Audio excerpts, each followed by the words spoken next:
Good morning. Welcome to Leveling Up. My name is Paul Connell from Open Innovations. And today this is the launch of our new project, which is to try and define what leveling up is and see if we can build something that describes it. We're going to be joined by some fantastic speakers. And there is a bit of news around today. So we've had a little bit of some changes of our speaker lineup at the start, which you can imagine. I'm not going to go out and deck on this, but that's why we were 90 seconds late starting this morning. So we're starting a project where we want to force ourselves to be clear about leveling up, and that's everyone. But we also want to help people find their tribe about what flavor of leveling up they want to do, how they can focus, and how they can join us and everyone else to help us describe that. Because as you'll hear from the speakers later on, this is a priority for the UK government, and it's something that they're really focused upon. But having people outside of government helping them shape and do this at pace is really important. So this project by ourselves, Open Innovations, and the Royal Statistical Society is about that, about creating not just the data infrastructure, but also the community around that data infrastructure that can help and test and build important aspects of leveling up and get people to create feedback loops and iterate quickly and feedback to people in government who are making policy at a much higher pace than people might be expected to do in the past. So hopefully you found out how AirMeet works and you're all logged on. What will happen is the speakers will broadcast to everybody. You can do chats on the right-hand side, which is just a chat. If you'd like to post a question, if you go to the Q&A and post a question there, you'll understand with a lot of people on the event today that we would want to moderate that, and then we'll post that to the screen so people can see that, and then people can join. So we'll have live Q&A. We've got our pre-recorded talks by all of the people doing interesting stuff around leveling up with data in the UK at the moment. And the aim of the event today is to launch the project, get people to join in. There's a Google Doc where you can share important information. We're going to show you a prototype product that we're starting to build. We've then got a working session in January and then a closed session in March, where we might have something that is I'm not going to say a dashboard, but something that helps us start to measure all of the different flavors of leveling up that we have. So the schedule that we have has changed slightly in that Neil O'Brien MP isn't able to join us this morning, and they don't usually do this, he sent us a little message about why this is important, and he has also committed to join in with the working session in January and the final session, which is going to be March time-ish there. So I'm just going to ask the team here to post what Neil said, and I'll read it out if anyone's not able to do that. So team, could you just share with what Neil has asked us to do? So Neil O'Brien MP, Minister for Levelling Up. So data has never been more important to our day-to-day lives. With the COVID pandemic, bringing it right to the heart of our policy making. Open data projects like this will have a pivotal role to play in the next phases of what he said next.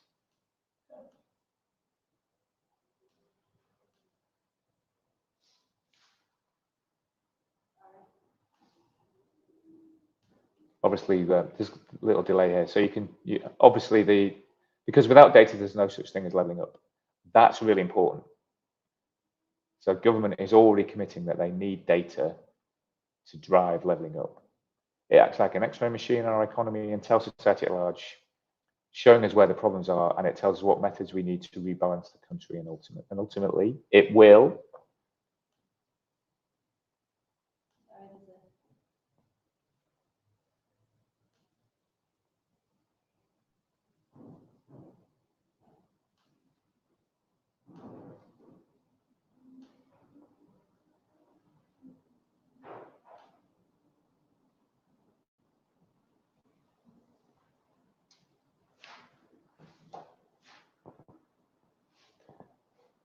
Tells us if we're doing something that's working. And he's looking forward to working with ourselves and the Royal Statistical Society on the open data dashboard. So he's already called it a dashboard. I'm not sure we're going to do that.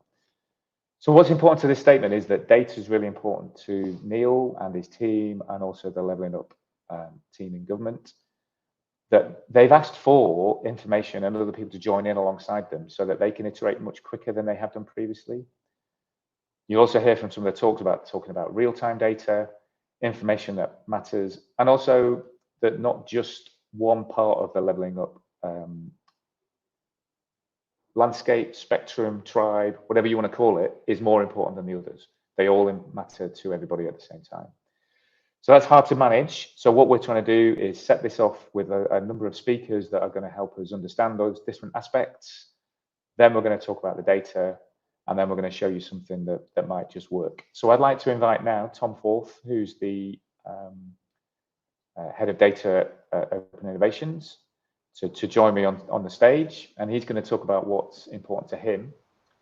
I'd just like to pause for a second just to make sure that everyone's on the platform, there are no problems. If you'd like to put anything in the chat to ask people, and then also that you'll see some emojis at the bottom. So if anyone says anything or something that you are interested in, please feedback so we know that people are enjoying the event.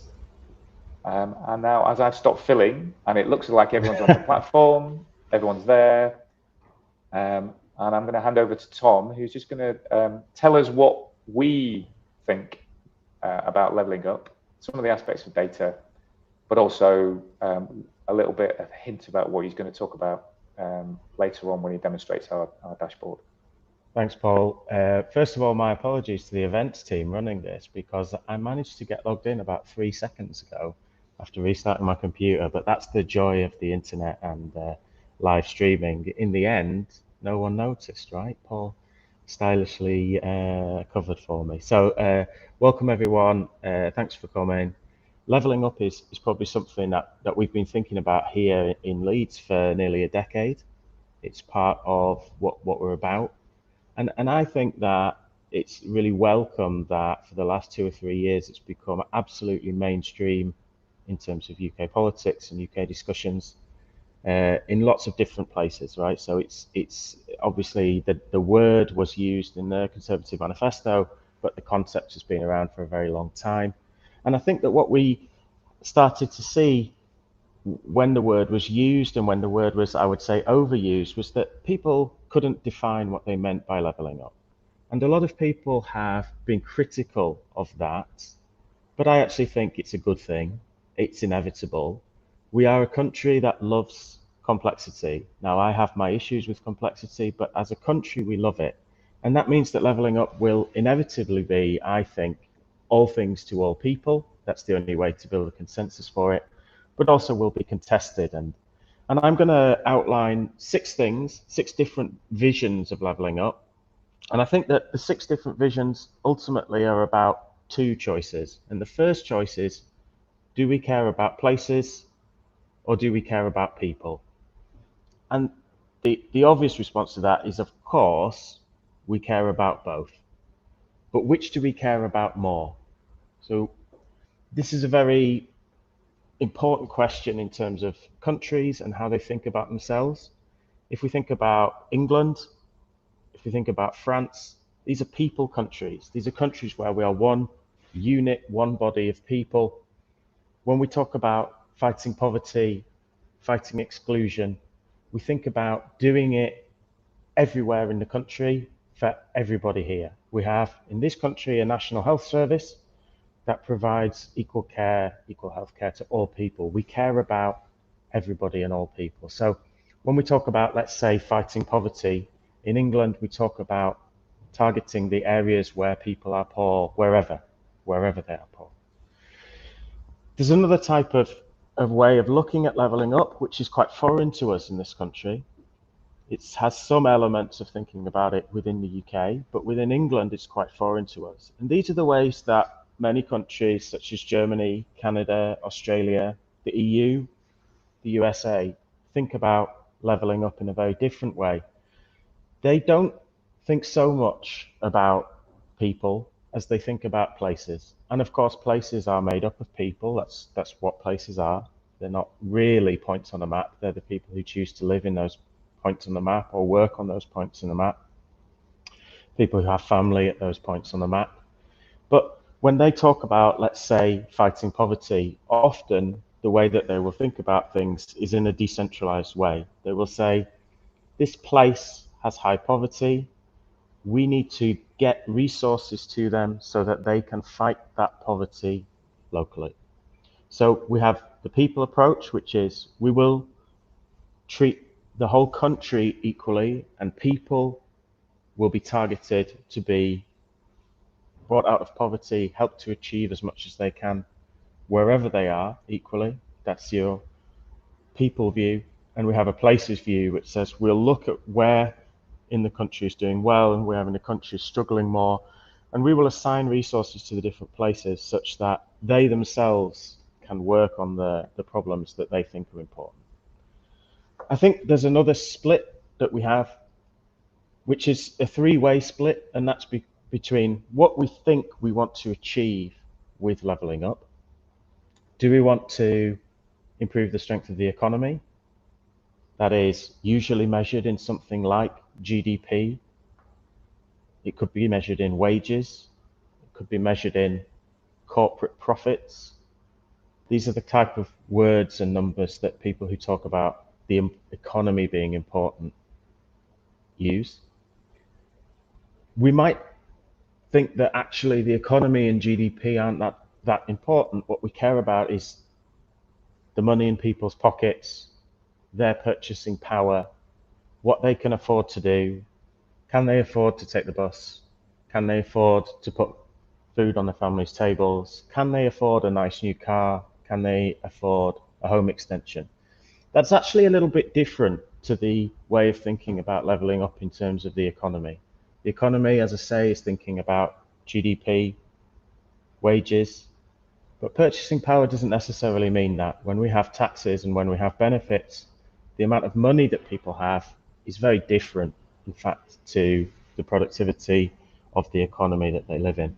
And we see that in lots and lots of places. We have very strong economies in England where people really struggle with money. So the perfect example of that is much of inner London has an extremely strong economy and extremely high poverty. And we see other places in the UK where people live in areas with quite a weak economy, but have, considering the weakness of the economy, a good quality of life, money to spend, and their problems are less than you would expect given the quality of the economy near them. And I think the final thing, in addition, you can be an economy person, you can be a money person, and last of all, you can be an outcomes person. And outcomes people tend to look at things like education quality, healthcare quality, life expectancy, well-being. I'm looking forward to a talk about well-being later because I think this is absolutely fascinating that the UK has really led on collecting data on well-being. And ultimately, I think most people agree instinctively that well-being matters much more than anything else. No one experiences GDP. No one really experiences tax credits. What they experience is what GDP and what tax credits let them do, and that is have a fulfilling and rich life, and that's what well-being may or may not be about. We also care about things like migration, inwards and outwards. That's especially important, I think, within England and the UK in terms of age structures. So we care about places that are getting younger, places that are getting older, sometimes disconnects between generations as a result. And we care about things like housing costs as well. So I think there's these distinctions that I would draw between people who mostly think about leveling up in terms of people, or those who mostly think about leveling up as places. And then there's people who think, in addition to which way they chose on those two things, think about the economy, or they think about money, or they think about outcomes.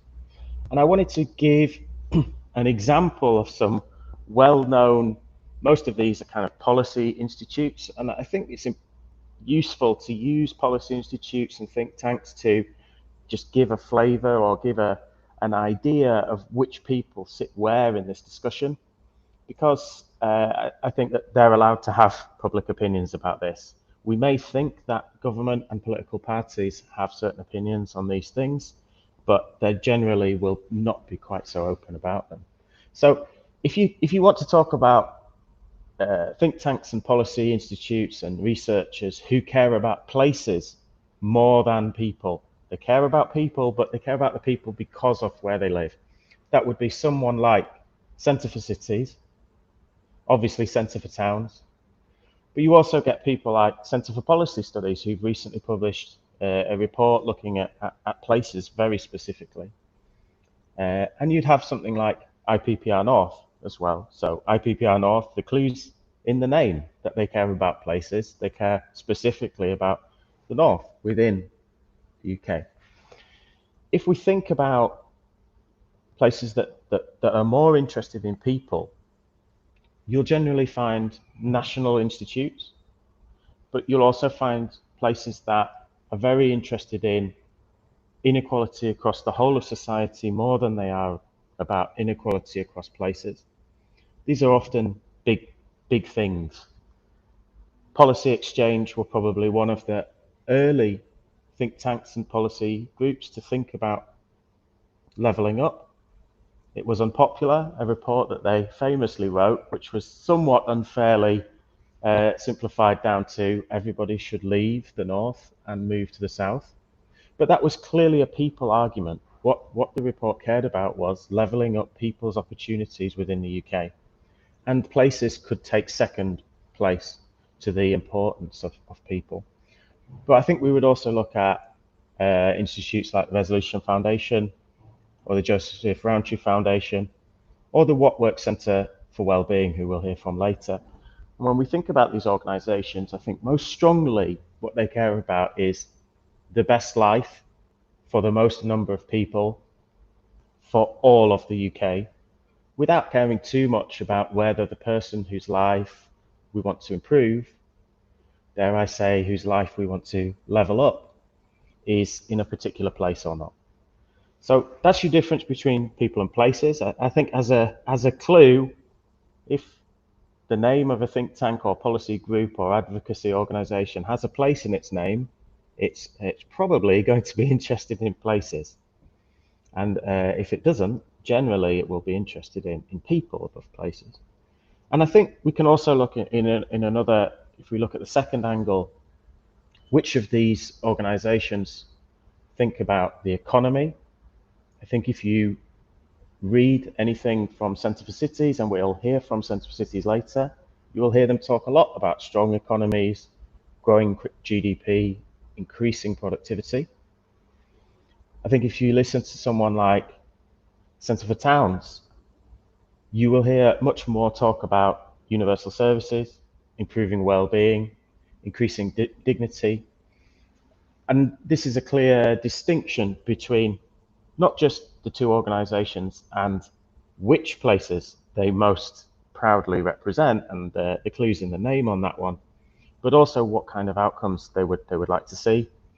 And I think ultimately, again, everybody's ultimate outcome is better lives for as many people as possible, but the way that they approach that thinking is often quite different. I think if you look at something like Resolution Foundation or the IFS, these tend to be organisations that are interested in incomes. So they believe rightly in the power of the tax and benefit system, the power of universal services, to provide incomes that are much more equal, both around the country, but also within society than they would be before we did any tax benefits, tax credits, redistribution within society. So those are the ways that I like to think about stuff.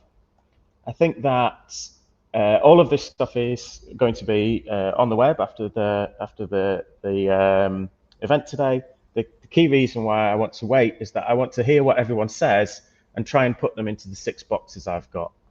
And these are the words that I'll be listening to for the last minute. So I think that people are going to talk about, if they are places people, they will talk about geographies, the big fights about within the places world of levelling up is geography. So we're talking about NUTS 1, NUTS 2, TL2, TL3, FUAs, PUAs, towns, cities, rural.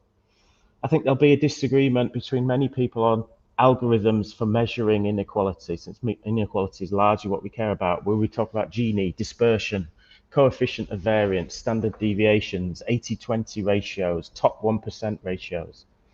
I think we'll also talk about inclusion in many senses: gender, ethnicity, immigration status, name, education, class. There'll be many. And lastly, I think on well-being. I think we'll talk a lot about well-being and hear a lot about well-being today. I hope so. Life satisfaction, health outcomes, education outcomes, poverty, child poverty, unemployment, employment. And I think two that I would really like to hear about are community wealth and civic pride. And specifically, if civic pride is important, how shall we measure it? Because all of the rest, I think we're quite good at measuring, and that one we're not. So that's enough from me. We'll look forward to hearing from people. I will be working hard to put everybody's talk into a little table of which of the 6 mixes of people, place, economy, money, and services I think they're in. So that's it from me. Thanks, Tom. Hopefully that's stimulated some interest. We've just got a couple of questions in the chat about whether Neil O'Brien was joining us. If you joined us a bit late, unfortunately, he hasn't joined us. A little bit of news happening today, and he's got an emergency parliamentary question that he needs to answer.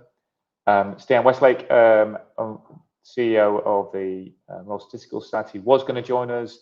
Unfortunately, he turned down Rishi, who asked him to come to a meeting today, and then he was reminded that he couldn't turn down Rishi, so he had to turn up to a meeting. But he will be joining us later on when he's going to talk to him, so maybe we can ask him what Rishi Sunak's thinking about, and whether it is actually Darlington or Greater Richmond.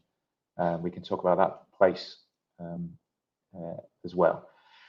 So we've got one question, Tom, which is, are we considering levelling up in England or the UK? I think it's both. What do you think? I think it is a fantastic question. I promise that I will try my best throughout to not conflate England and the 4 nations of the UK. Undoubtedly, I will make at least one mistake. Within the current UK constitutional settlement, levelling up is largely achieved through significant fiscal transfer from the UK to the devolved nations, that they are somewhat free. We can talk about how free they are. We could talk about how free they are to spend on what they want, but generally Scotland, Wales and Northern Ireland have some freedom already to invest in certain things that would let them level up. Within England, those powers are much more limited. I think that the UK government currently has much more power to do things in England. I think a live political question is the extent to which they are wishing to take back control of some areas of levelling up from the devolved nations. I think that would be worth discussing. I know it's of great concern to many people in Scotland, Wales and Northern Ireland. So yeah, it's a little bit more complex and nuanced than we thought. But also we are going to be looking at comparators with other places, so across Europe and in the States and other places. So it's really important when we look at what's been done before. But I'm not going to get into those at the moment. But it's important that we bring them into the discussion. So next up, we've got Andy Haldane, who we did on a pre-record, so he couldn't blob on us today. If you'd like to put your Q&As in the chat for Andy, we're hoping he will join us for a Q&A at the end of his talk. But if he doesn't, I think we all understand. So 5 seconds, we'll have a countdown, and we've got Andy Haldane talking about what he thinks about levelling up.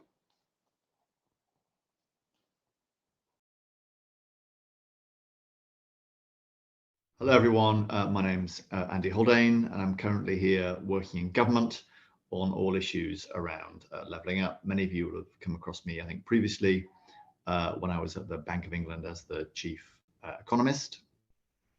Delighted to be here saying a few words about Levelling Up. What a fantastically timed event between Open Innovations and the RSS on this crucial issue of the data we use to improve what we do as regards levelling up. The timing of this event really couldn't be any better because, as you may have heard, we have a white paper on levelling up coming down the track in the next few weeks, and all matters data are going to be absolutely central to the white paper, and indeed to making a success of levelling up. So what I might do is offer one or two thoughts of my own on where we are as regards levelling up and what role within that data might play to making a success of it.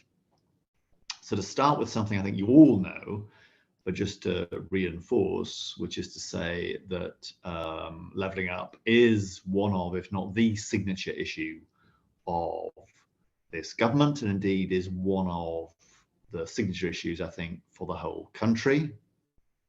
You need only look at the data to make clear why that is the case. The UK is one of the most spatially unequal countries among any advanced economy.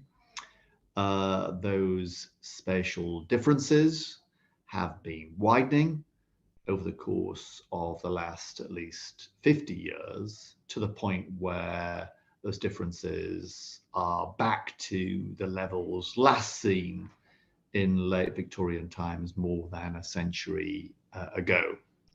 So the UK is an outlier, is increasingly looking like an outlier. And the forces driving those differences are market forces.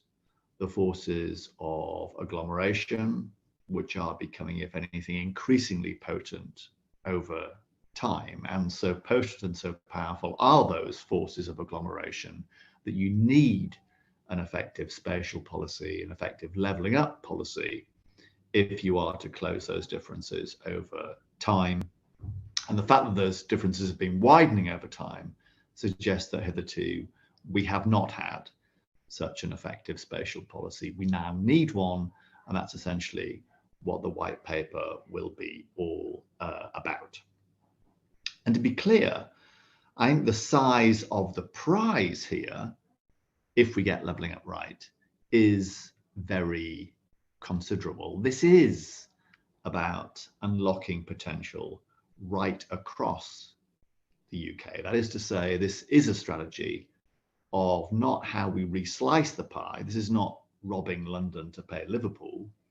This is about growing the pie, unlocking that potential, which I know exists right across the UK. And if you put some numbers, some data to the size of that prize, what would come from unlocking that potential, you very quickly get to numbers that are in the tens of billions of pounds over time. So a prize that is well worth having.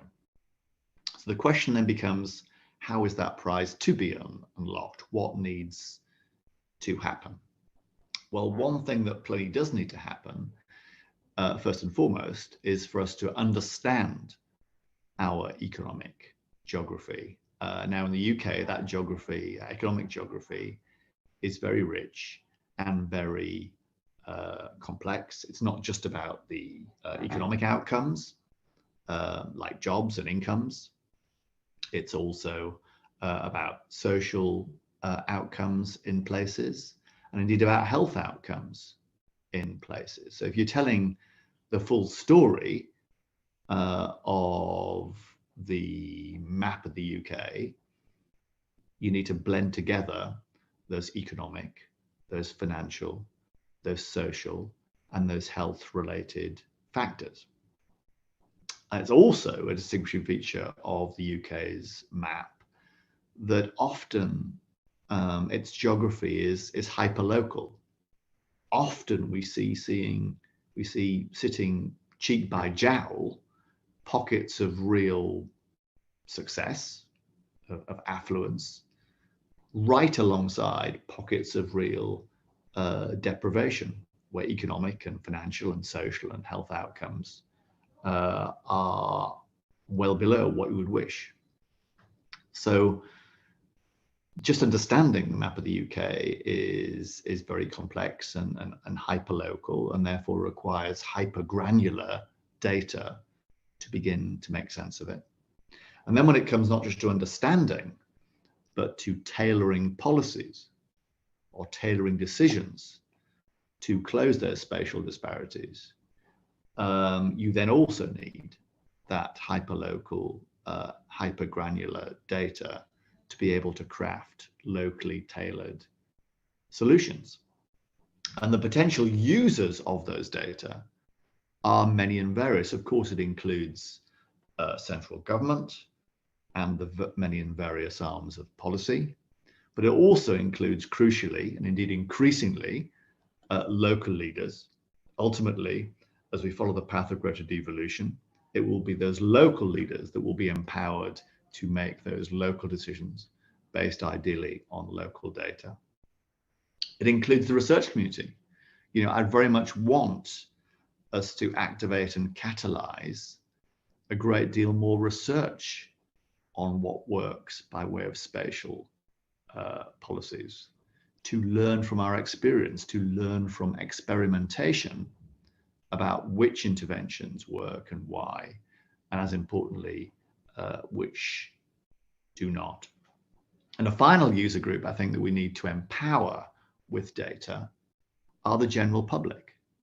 Ultimately, they are the stakeholders. So them understanding, having visibility, having line of sight on how their local area is doing, how their local leaders are performing, I think is absolutely crucial for reasons of transparency, and also crucial for reasons of democratic accountability. So whether you are acting in central government, whether you're acting in local government or local leadership, whether you're a member of a research or academic community, or whether you are a punter on the street, the need for subnational data, for local data, I think is crucial for making the right decisions and for holding to account those making and taking those local decisions. When it comes to, however, that local data, that subnational data, as everyone at today's event knows, we do not start where we wish to start. Subnational data in the UK is highly imperfect. It lacks the timeliness, it lacks the granularity that we would wish to both understand and to shape local outcomes. We must therefore do better, and today's event, of course, is part of beginning to do a better job. We'll hear from the Government Statistical Service over the next few weeks on the plans it has to do a better job through a new subnational data strategy that holds, I think, great promise for improving the quality of our data. But it's absolutely crucial, I think, that government effort is supplemented by efforts in the research community and in the private sector, and more broadly, to fuse together not just government data and admin data, but commercial data too, to get as full and complete a map of the UK's economic geography as possible. Let me give you just one example of why we remain not at base camp, but very much in the foothills data-wise at the subnational level. And the example I give you is how government itself spends its money. Because truth be told, right now, we do not have a very good map spatially of how government spends its money around the country along some dimensions. For example, some categories of government R&D spending, we do have a reasonable picture of the geographic spread.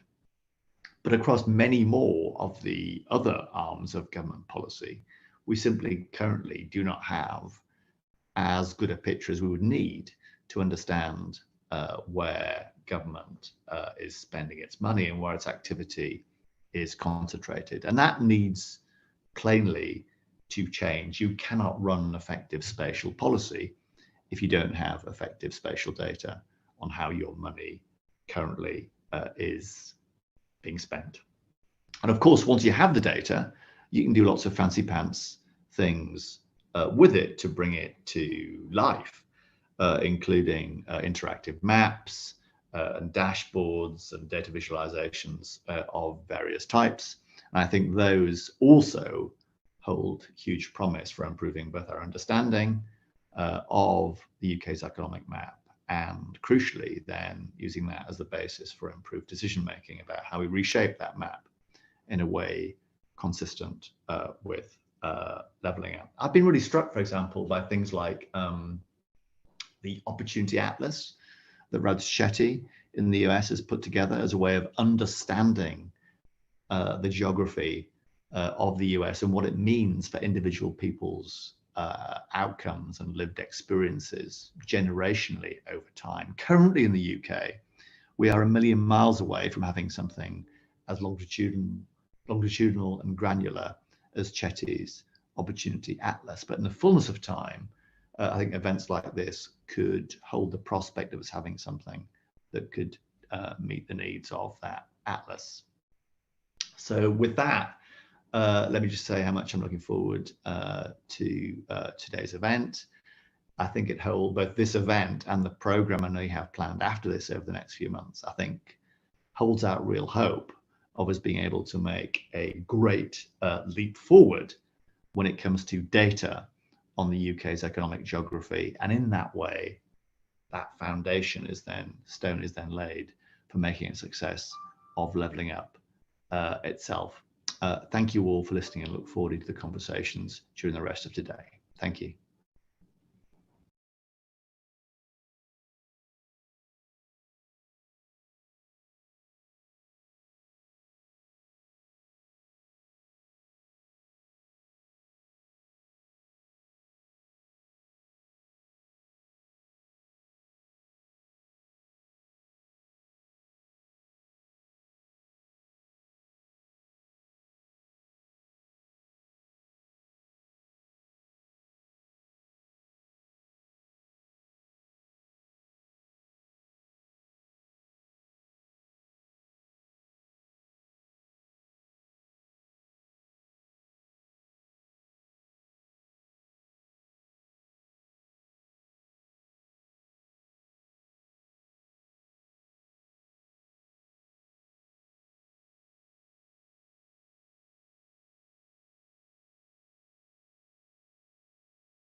I'm Sam Beckett. I'm Second Permanent Secretary at the Office for National Statistics.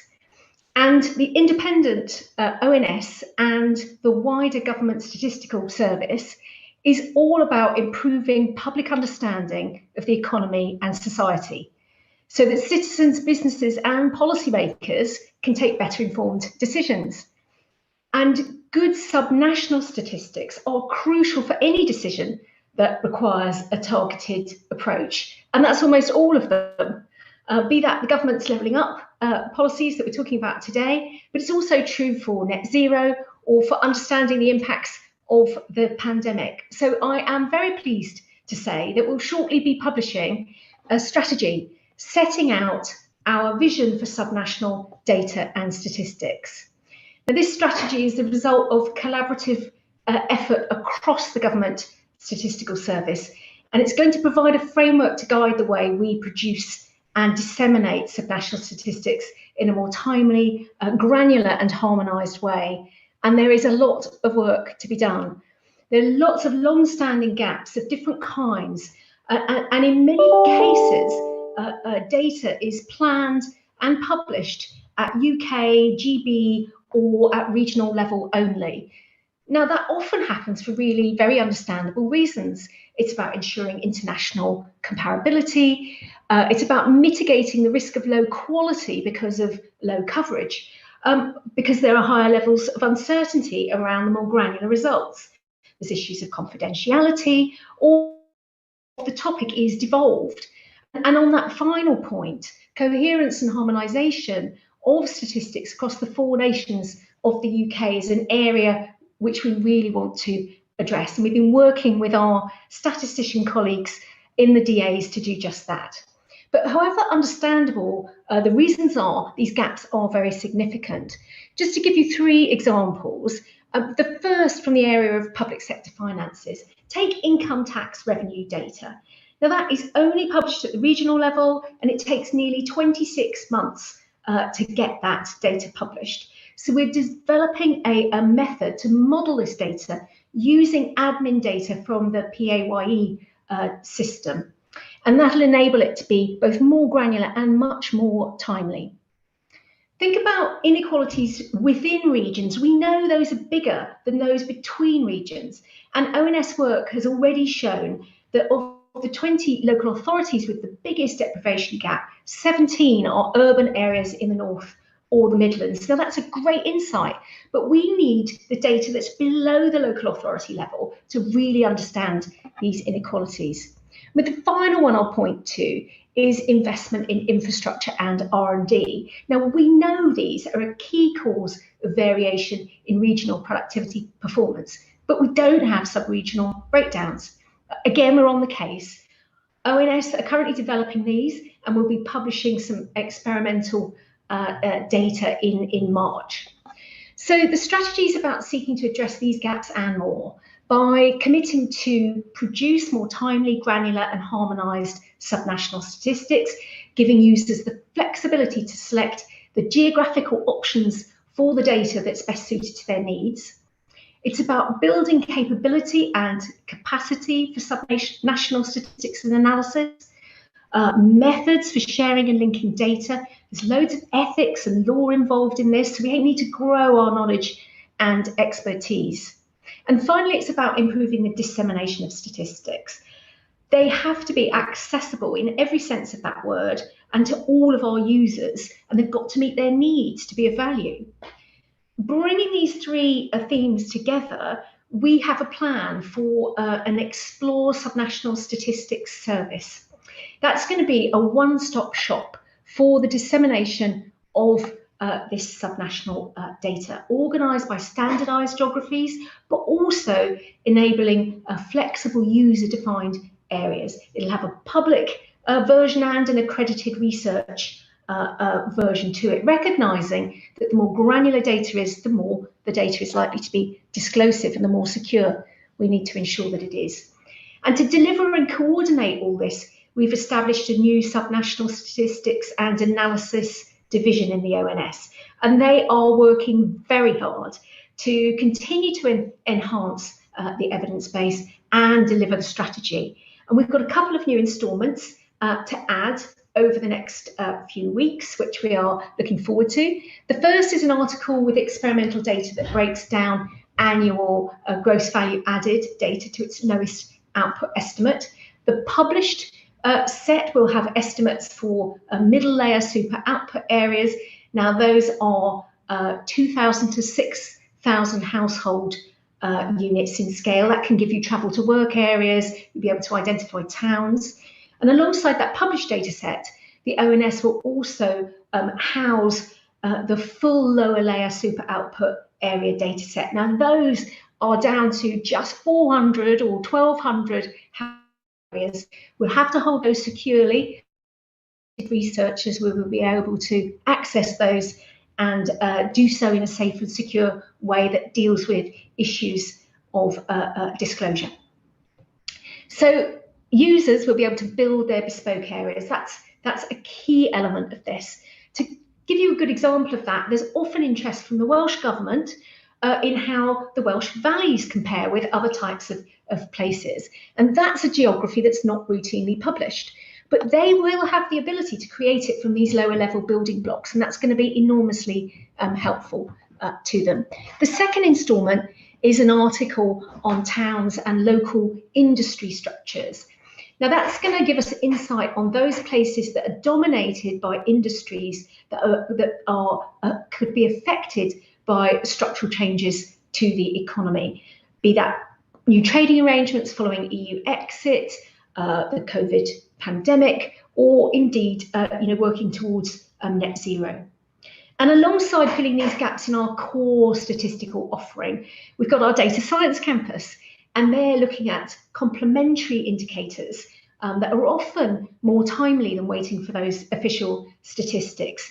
They're doing things like looking at sentiment analysis from local news stories. They're looking at very granular layers of transport data to see how long it takes someone to get to work, or for that matter, to get to hospital in a local area. So putting all this together, it's a really exciting and important agenda for the ONS and for the Government Statistical Service as a whole. It's been underway a long time, but obviously it gets renewed relevance and impetus in the context of the government's priority of levelling up.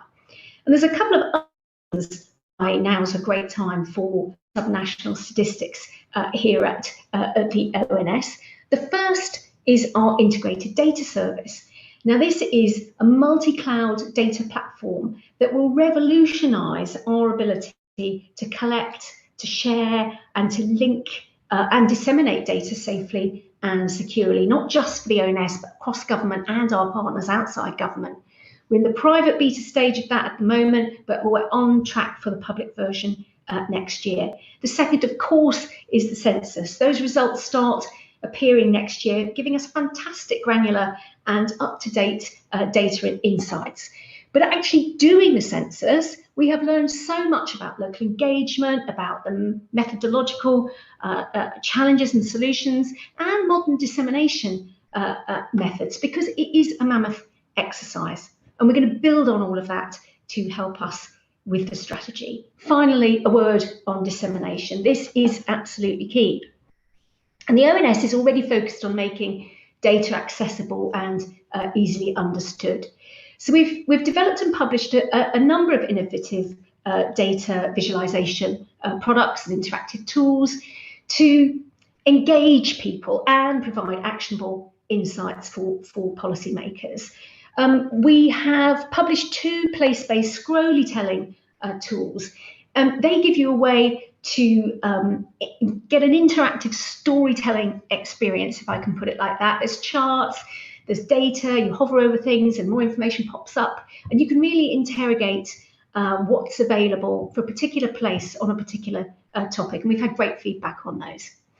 And as the Independent Statistics Institute, we do have a responsibility to provide insights that policymakers need to take the decisions they want to take when they want to take them, grounded in good evidence. So alongside the white paper, the ONS plan to publish a dashboard of local metrics to improve transparency and make all the relevant data available in a single place for users. And that's a kind of down payment on our Explore Subnational Statistics service.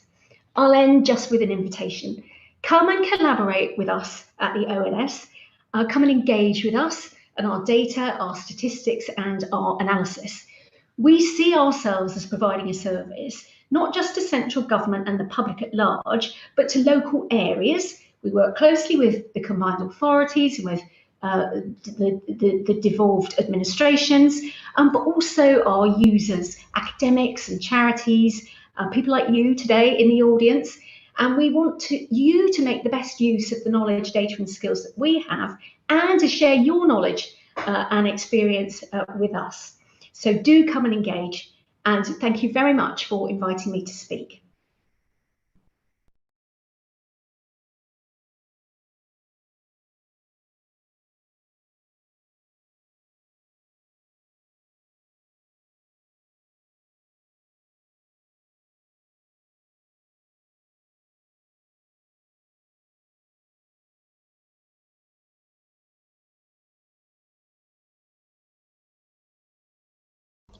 It's left to me to thank Sam due to unknown audio issues, and my audio does seem to be working until I learn otherwise, so that's good. So lots of very exciting stuff there. It's interesting to hear from the Government Statistical Service on all of the advancements we're making on sub-regional, subnational statistics. I can remember about 10 years ago, the situation was notably quite poor in the UK on subnational statistics. I think we had some excellent work from the devolved nations, and then the ONS really stepped up, especially after the Bean report. And I think that we've actually got to a stage where I've never known the regional statistics to be as good. And there's some fantastic stuff that Sam's talking about there, which I know that there was a big push for better towns data. And I think that the opportunity for us to have productivity levels and production levels at the town level will really make a lot of people on this call very happy. We've had a lot of discussions in my time about the specific one. It's always Rochdale and Bury. What is the economy of Rochdale and Bury? Because the local authority and the towns themselves are not particularly overlapping, shall we say. There's a big difference. So MSOA productivity levels and GDP levels will be really good. I'm going to hand over to Paul, who seems to. I think I'm working now, am I? Questions you can working, hear me, and you can do the Q&A. Thanks very much. Thanks, Tom. Thanks very much, Sam. That was brilliant, and I think you announced a whole load of new data that lots of economy, GIS data specialists are getting very excited about that they're going to use next year. So we've got quite a few questions coming through, and as we've got quite a packed program, we're going to choose a few of those. So the best one, the first one, is there a link that can be shared on the ONS strategy and outputs? I think I'm going to mark it as answered, and hopefully, Sam, someone from the ONS can put a link in the chat that we can look at that. That'll be coming out in the next week or two. So we will certainly get it to you and share it with the users. But keep an eye on our website, and you'll see it appear when it's finalised. Great, and we'll be putting that in the Google Doc that we've got, and also on the hub page we've got here, so it becomes part of a resource that people can use about data for levelling up. Next one is so there's a great issue of getting data that could help people on low incomes to access services. So I'm not quite sure what that is about, but I'm going to interpret it as, if we could just put that question up. I can show that on stage. Here we go. So I guess that's data for people on low incomes, about people on low incomes. So I guess it's about stimulating activity around that. And I guess that's about deprivation stats. It's about all of that work. And I guess a question for me is, how do we make that less backward looking and a bit more real time and forward looking, so that people can adapt in real time? No, I mean, I think that's a really good point. When you think holistically about the levelling up challenge, people's access to public services is a crucial part of that. Now, at the ONS, we need to think about what should we measure, and how can we do that in a timely way that provides, a benchmark, if you like, of how people are finding it now, and how it improves, hopefully over time. So some of those measures we can get from some of those time scales on transport and mobility, which new technology is really helping us with mobility data, using appropriately telecoms data, etc. So that's some of the work that we're going on, but I think the question is a really good one. I think the differential access to public services across the country is a key policy issue. At the ONS, what we need to do is think about how do we start that road of measuring that in a meaningful way, where we can track progress over time and assist the government, therefore, in evaluating its policy interventions. Thanks, Sam. The last question we've got is about, so your subnational strategy, are we going to look at the capability of local places to use, adapt, create their own stats for themselves and their feedback? So it's, I guess it's how do we create capability and capacity to use the data you're producing, but also then give back feedback and iterate back. So does the strategy include that? And that's from Peter Wells. Look, that is a brilliant question, because it's so many decisions actually, and so much intelligence comes from the local area.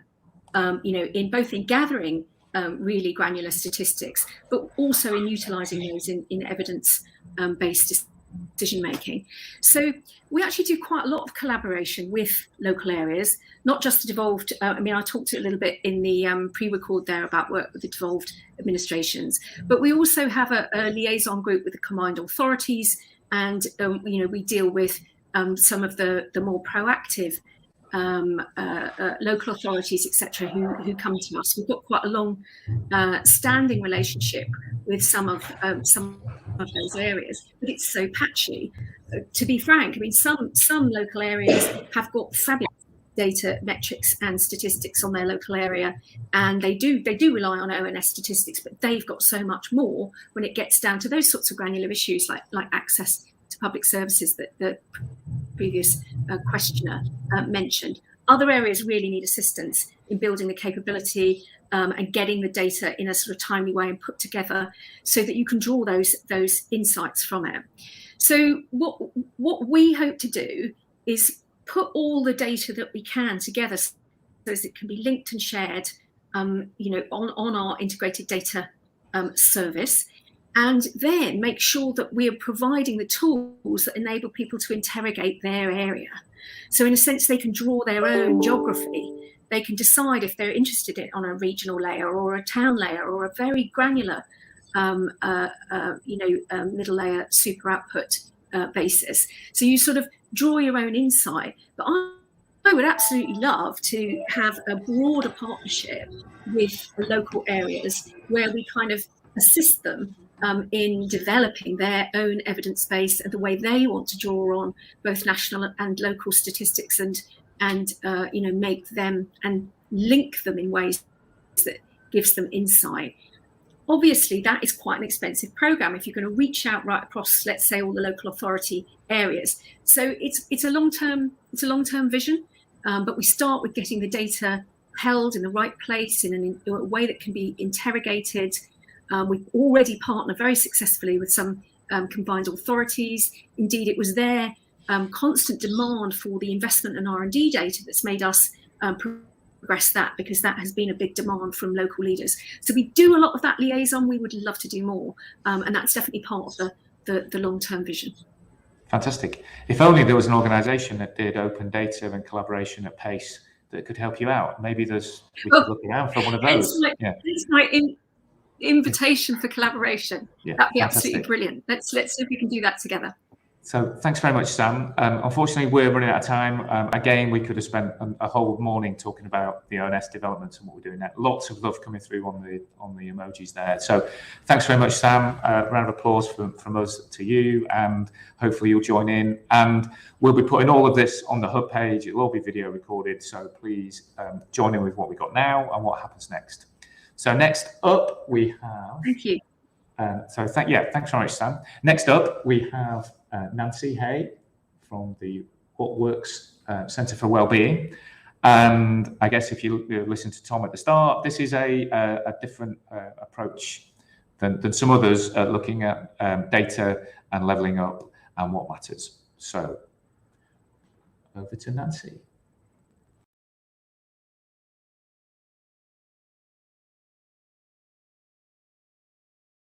Hi, I'm Nancy Hay. I'm the Executive Director at the What Works Centre for Wellbeing. We are the UK's national body for wellbeing evidence, policy and practice. And we believe that wellbeing is the overall aim of what public sector and civil society action is aiming to achieve. And our job is to bring together what's known about what works and to get it to those people who can use it and to learn as much as possible from what we're doing. And we partner across sector. And I was really excited to work with the team today because our approach is really similar. We are evidence-based, collaborative, open, practical, and iterative in how we work to make this happen in practice. So that's us. We focus on 4 key areas and we partner across the life course as well. So we're looking at how we know what we know, methods, measures, and wellbeing economics. A lot of the data that I'll be talking about today, places and community, because we know wellbeing varies across the country. Again, what we're talking about today, loneliness and social connection, because we know that matters in communities, and working age and business, because we know that we are happiest at 23 and 68 and least happy in middle age. So why does this matter? So when we're working on public spending, for example, we're looking to make sure that all significant costs and benefits that affect the welfare and well-being of the population are included, not just market effects. And this welfare and well-being consideration is the entire population. So what we're trying to do is provide the evidence around that. And I think one of the things to start straight up here is say what well-being is in our understanding. So we use the definition of well-being as how we're doing and how sustainable that is for the future, and how we're doing is as individuals, communities, and as a nation. And you can see that this well-being approach, whether it's called well-being or not, involves measuring more broadly than traditional measures of GDP or life expectancy, but capturing the full aspects of life. So the OECD Better Lives framework is one, and we move around the world for a better life. What is it? This is helping us understand what that is. And the focus is on people more broadly. It has a diversity of experience. Now, looking at it in different ways, 3 different ways. One, the very bottom disparities, the differences within domains like health or income or well-being is what we'll talk about today, and between different groups. So the fairness between different groups. We look at objective and subjective together, and that changes the policy framing about what question you're trying to solve. And we're concerned about how we're doing today and tomorrow, and that includes this consideration about children and young people and sort of the well-being of tomorrow. And again, I'll come back at this at the end, but it's a kind of a list of ingredients, not a prescriptive recipe, and that's important when we're thinking about what works in different parts of the UK and what's important first. So we have a similar measure to the OECD Better Life framework. We have the UK National Measures of Wellbeing. It's a framework of 10 different domains, including some subjective well-being ones, and you can see almost every single aspect of government activity. And if you think about national accounts as covering economic aspects of the nation's well-being, the full national accounts will cover the social and the environmental as well. So that's what we're trying to move towards with these measures. And this allowed us to do crowdsourcing of the impacts of COVID with a way to try and look at what the long-term impacts may or may not be, what are short-term and what's long-term. And so we were able to look at the research that's been done on well-being, particularly for different groups and places across the country, and also across the different domains of well-being as well. So this is a way of bringing together everything we know against all the things that help us live well and make life worthwhile. And so this is important. So I talked about all the domains of well-being. So there's drivers of well-being that we know very well. So we want to understand how we're doing on subjective well-being, but also its drivers. And you can see those again in the economic, environmental, and social aspects of life. And those national data dashboard of well-being is also replicated locally. So what we did is looked at what data was currently available for subjective well-being and all its drivers at every local authority across the UK. So that had constraints on the availability of data, and I'll come back to that later, but basically trying to get a full picture of what's going on, and you can see some of those. We talked specifically about the subjective wellbeing metrics there, because they were one of the big things that were new. So these were harmonized metrics that cover the 4 areas of subjective wellbeing that are the key different concepts behind it. So life satisfaction, evaluative wellbeing, how we feel about our life, our sense of purpose and whether we feel the things like we do in life are worthwhile, and some mood ones, so positive affect, in this case happiness, and negative affect, in this case anxiety. And there are a broader range of measures that you could do, And I'll talk a bit about that later as well. But this is the national data we've got since 2011-12. And you can see it varies across the country, with the darker areas in blue and the lighter areas. The darker areas being on average happier, and the lighter areas being on average less happy. And you can see the trends over time, and you can see the impact of the pandemic, particularly on the chart on the right hand side. We've got really exciting innovation, I think, from the ONS this last year and a half or so. We got weekly data from the Opinions and Lifestyle Survey, and that allowed us to see what was affecting these different things, different aspects of well-being. And some of them move more slowly than others, and that's why you need more frequent data, particularly for the experiential ones of positive and negative affect, whereas purpose moves much more slowly. And evaluative wellbeing normally moves much more slowly, and I think you'd need to worry about lasting effects of things. If that doesn't go back up within a year or so, then we'd start to, or for some population groups, you'd start to have long-lasting impacts. There are other data available, which is also cool, that help us understand mood, I suppose, experiential data. And the one that I'm highlighting here from YouGov that was pretty useful was boredom, which isn't in that positive and negative affect, but you can see this impact on boredom of the pandemic and the lockdowns associated with it. And you can imagine we've seen related increases in different types of behaviour as a result of that, and mood and other things as well. So there's clearly a whole range of measures you can look at in terms of subjective wellbeing. We can look at those trends over the last 10 years in those measures by local authority. I've just picked out 5 here, but and you can see them over time, which is really useful for each of those measures. And then LG Inform has comparisons by English regions. Here I've picked Yorkshire and Humberside against all English regions, and you can see how they compare. And here you can also compare against different metropolitan boroughs as well, and how different places are doing. And actually it's probably worth also looking against the population profile, because we know wellbeing varies by quite a lot. I want to talk about levelling up, and we've been looking at what wellbeing inequality is and how you might measure it for some time. And we experimented with lots of different ways of measuring what that wellbeing inequality meant. And this is just those findings that help inform what we might be wanting to measure and doing it. So what we can see is that there is pockets of hidden misery. So this is where there are big differences in well-being within a place, and this is in 2014. And there was a change from 2011 to 2012 to 2014-15. So number of places saw decreases in inequality, but basically the darker areas on the map are those with higher inequality, so bigger differences in well-being within a place. And that would feel, I would expect, relatively unfair. And there's also probably a large number of people in misery in those inequality pockets. But that means you've got little different profiles for different places. You've got places with high average well-being and everyone's sort of equally happy, and you've got places with low average well-being but everyone's fairly equally miserable, sorry. And then you've got places that have high average well-being that look on the face of it like they're doing reasonably well, but with hidden pockets of misery. And again, places that have low average well-being and high well-being inequality. And so they may not be surprises to you, for those of you who look at these types of differences in places, but I think it gives a slightly different lens on what we're trying to understand here.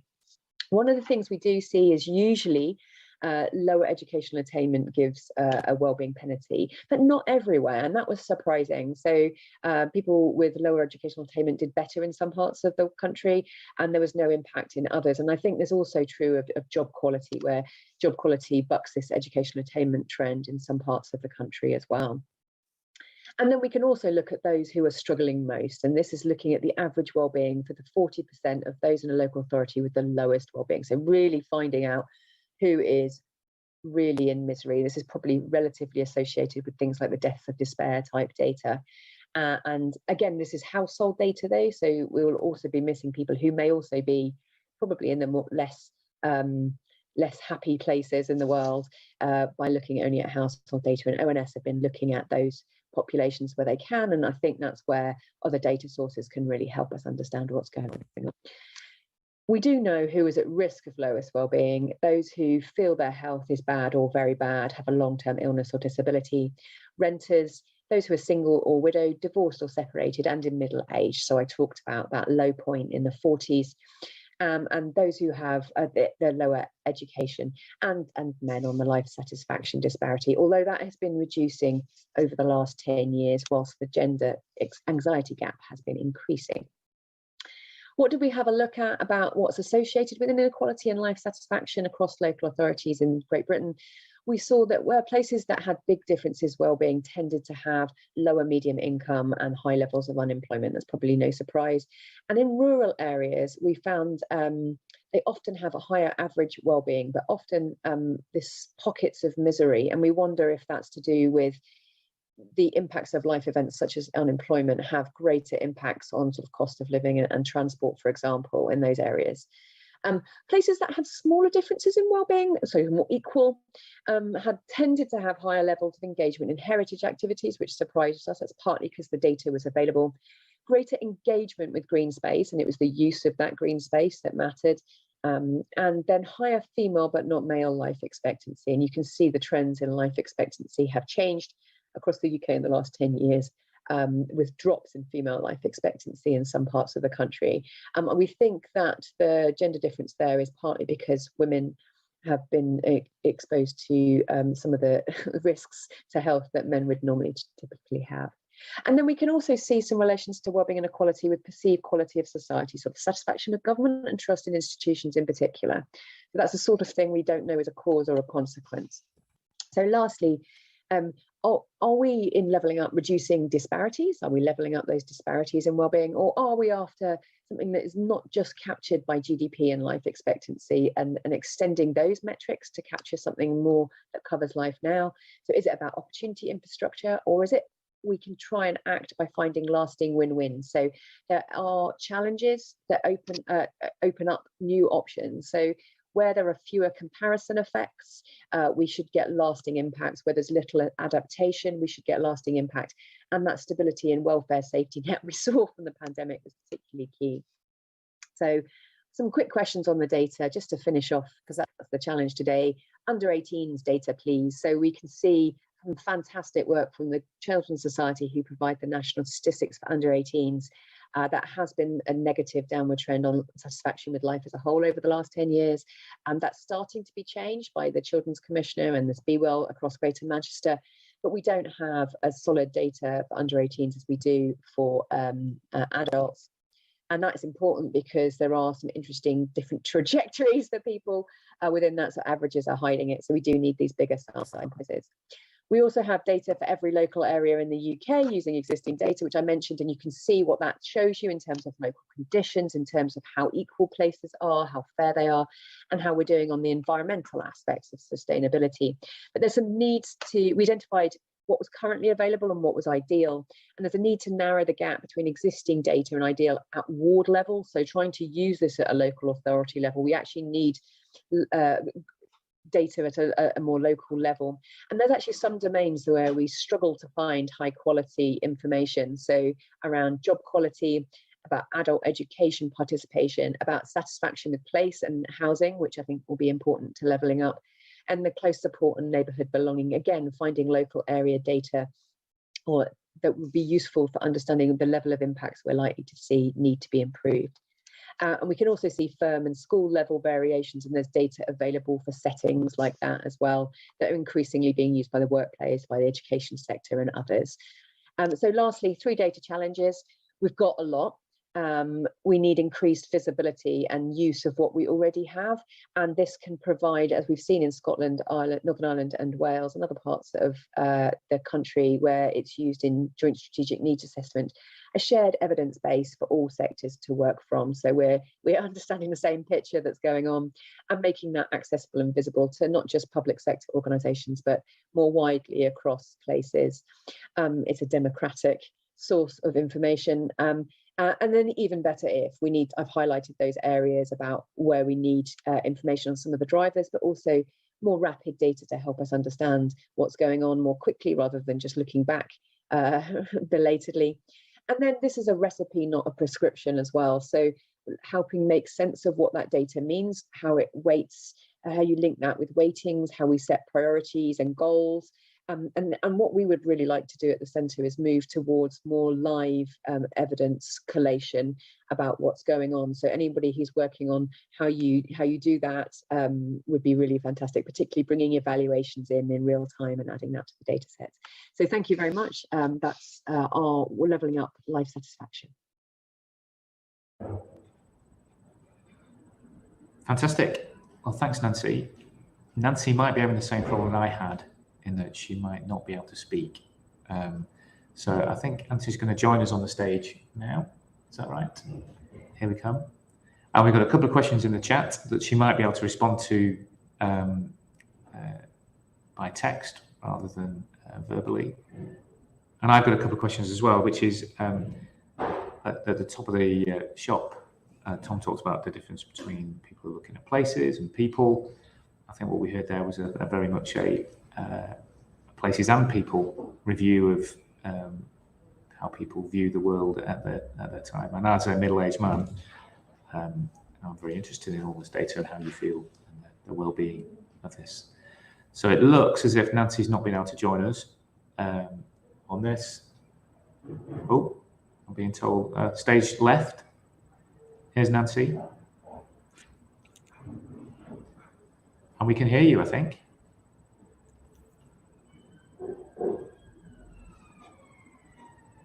I think you can see me but not hear me. No, we can hear you. We can absolutely hear you. Fantastic. Fantastic. The jeopardy has been there. So thanks very much for that, Nancy. I've got a couple of questions about just the context. We just heard how you're going to get much better data from the ONS, and they're going to publish a strategy. Apparently, the strategy is going to come out next week, and we're all going to have sub-regional or sub-local authority data at much granular level. Also, I was going to help you. Have you got some examples about how that will help you immediately? And then also the issue of pace and having more real-time data, and how, in our experience, how that changes the way people work. And our hope is that it will kill reports and start people to work on action much quicker. So our job is to get evidence into action as quickly as possible. So it takes an average of 17 years from a study to practice change. And that's an average. And we've seen it much reduced during the pandemic. So, and I think the speed of the data is really helpful. So for example, if we can understand the experience of the first lockdown, January, from March to the summer, we can then implement changes in November and then again in January to March. So seeing things quickly, for example, being able to implement bubbles, for things like that, means that you can actually respond quickly and see the difference quickly. And you can't do that if the data is 3 months, 6 months later. So we had, so the national, the year-long subjective wellbeing data, we've still only got up until sort of the end of the last financial year. So having that weekly data meant we could react really quickly and see the changes that people were doing. So the pace is really important if we're going to act quickly. I mean, high performance is only sustained with high quality feedback, and that is what this data is, and you can't respond in that way. I think the subnational data is really, really important. So when we've got amazing subjective wellbeing data and other data at a national level and almost at a local authority level in the UK. But actually, when you're trying to work with local authorities, which is what we do, you can't build a loneliness strategy or something like that when you've got very, very partial data. And actually, when you're in a local area, you really want to get into these neighbourhood bits or these ward bits, because it really varies quite dramatically. So if we can get higher quality data at a local level, it means that we can make changes that really people can feel much more immediately, and actually probably reflect the concerns that people have in their communities much more solidly. So it's all very well saying, oh, no, it's fine, everything's going well here. The national data is saying, look, it's brilliant. Average GDP is going up. But actually, if your experience on the ground is actually really, really different, that disconnect feels really jarring, and you can feel rightly very disconnected from the policies and practices. It doesn't feel like it's your world. So I think that subnational data is really important if we're going to actually take action, but also the pace of it. But there are some big gaps actually in some of the drivers that I think are really important. So just getting some better data on job quality, getting some better data on adult education, participation, skills we've seen really, really important. We can't get good enough data at that level, and children, young people as well, under 18s data, which we've got, and it's genuinely fantastic, the stuff we've got at national level, but it is a very small sample size, which makes it incredibly difficult to find an 8% of people who are really struggling, and where they fit locally. So yes, better data at a subnational level, please. Faster data is fantastic, which means we can act, and filling some of those gaps. Someone's actually also mentioned about sort of the local capacity to lead and act. And for example, we looked at sort of those sort of local leadership evidence, and we've got data around volunteering, about voting, things like that. And it doesn't really capture the sort of civic action we're talking about. Yeah. Okay.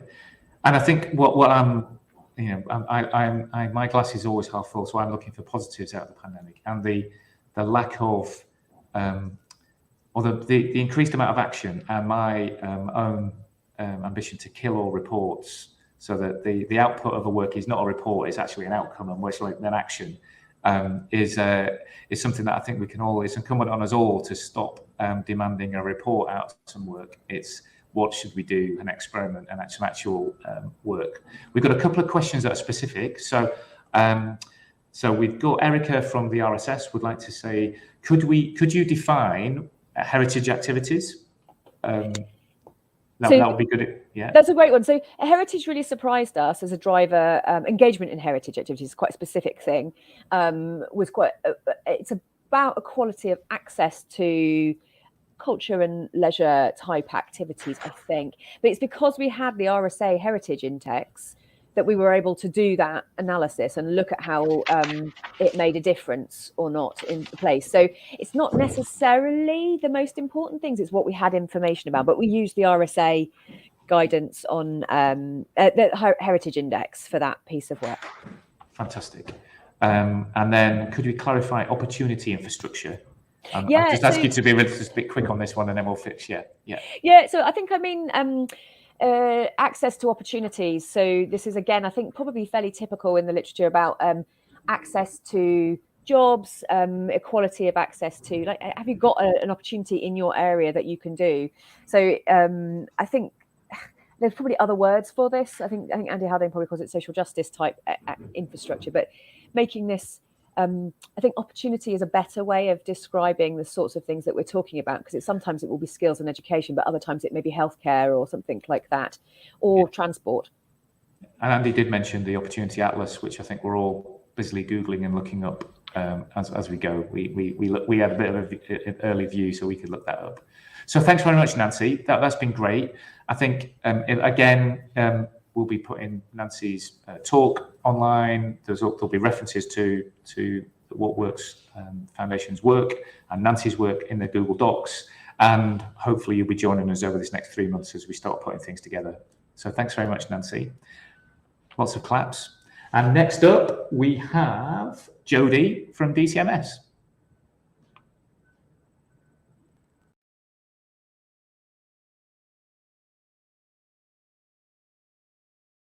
Hi there, my name is Jodie Levy and I'm Head of Regional Tech Policy at DCMS.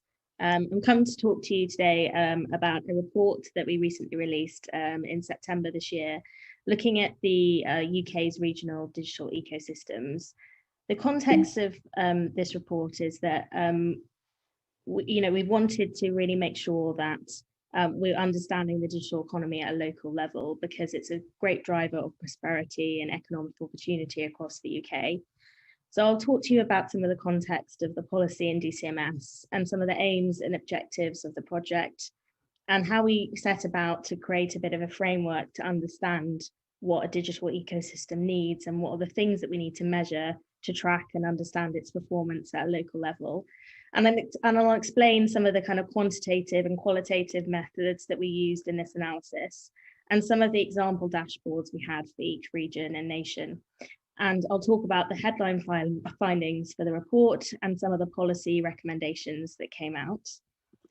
So in terms of the kind of context of the policy area and why we set about this work, is that we really care in DCMS about enriching lives and driving prosperity. And we see the digital sector and the economy as a huge opportunity to really do this across the UK.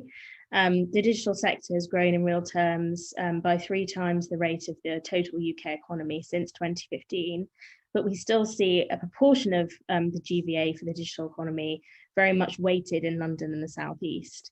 Yet we see some great potential hotspots and clusters around the UK, and we know we want to kind of make sure that we can support those further.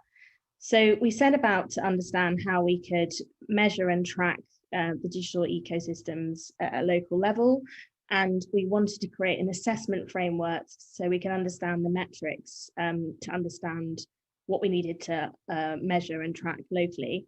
And we looked to provide a comprehensive overview of the region's strengths, specialisms, institutions, and different digital specialisms at a local level, so that we can understand how people are partaking in the digital economy. And we looked at creating this framework to look at the different kind of inter and intra relationships between different regions as well. So it wasn't just looking at a regional level, but we were looking at a sub-regional level as well. And we tested some of this data and dashboards with stakeholders across the UK so that we could bring in some qualitative insights as well. So we hosted 12 roundtables with each nation and region with a variety of stakeholders from the tech sector, local government, universities, accelerators, and different business groups as well. This is the framework that we came up with. So the literature identified 5 key components that make up the digital ecosystem. So the 5 circles across here are the different themes of the metrics that we measured. So we looked at kind of classic digital tech, business employment and GVA statistics. So digital sector unicorns, business survival rates, high growth firms, regional employment in the digital sector. And then we looked at place, infrastructure and assets. So does that place have the office space for startups to go and work in, or do they have a number of accelerators, or how are the house prices compared to earnings and things like that. Then we looked at ideas and innovation. So are there many kind of university spin-outs? How much R&D investment has there been, to kind of give an indication as to the kind of maturity as well of the ecosystem as well. And we looked at the investment and business environment. So we often hear some of the issues around growth in the digital sector, and is around access to VC investment, public sector financing, and the availability of angels outside of London and the South East. And the last one we looked at was people skills and inclusion. And this was all about the STEM graduates, how high are the digital sector wages, looking at digital inclusion as well. So how many households have access to internet, and the supply and demand of digital tech skills in the location. So after we came up with this framework, we then looked at a methodology, and we wanted to really understand how we could assess regions across these metrics. So we were looking at creating this methodology that looked at looking at the indicators separately and making sure that there was kind of a way that we could create a median for that indicator. And so here you'll see that the blue dot represents the area that we were looking at, and we could see whether they're in the top percentile or the bottom percentile for that particular metric. And it would allow for us to understand the outliers across different indicators as well. This is an example of some of the maps that we produced in the report. So here you can see the kind of digital sector employment and assets that for the West Midlands. So you can see here that there's different digital sector spin-outs and accelerators and scale-ups and unicorns. And it really shows here kind of the level of different employment clusters for the digital sector as well. And we found that, you know, there's been a huge amount of GVA growth in the West Midlands, some real success in a gaming cluster in Leamington Spa, and there's a huge amount of fibre connectivity as well, and 5G technology through testbed activities that DCMS has supported the region to have. And the West Midlands Combined Authority have done some brilliant work in terms of looking at boot camps and specific funding streams for adult skills provision.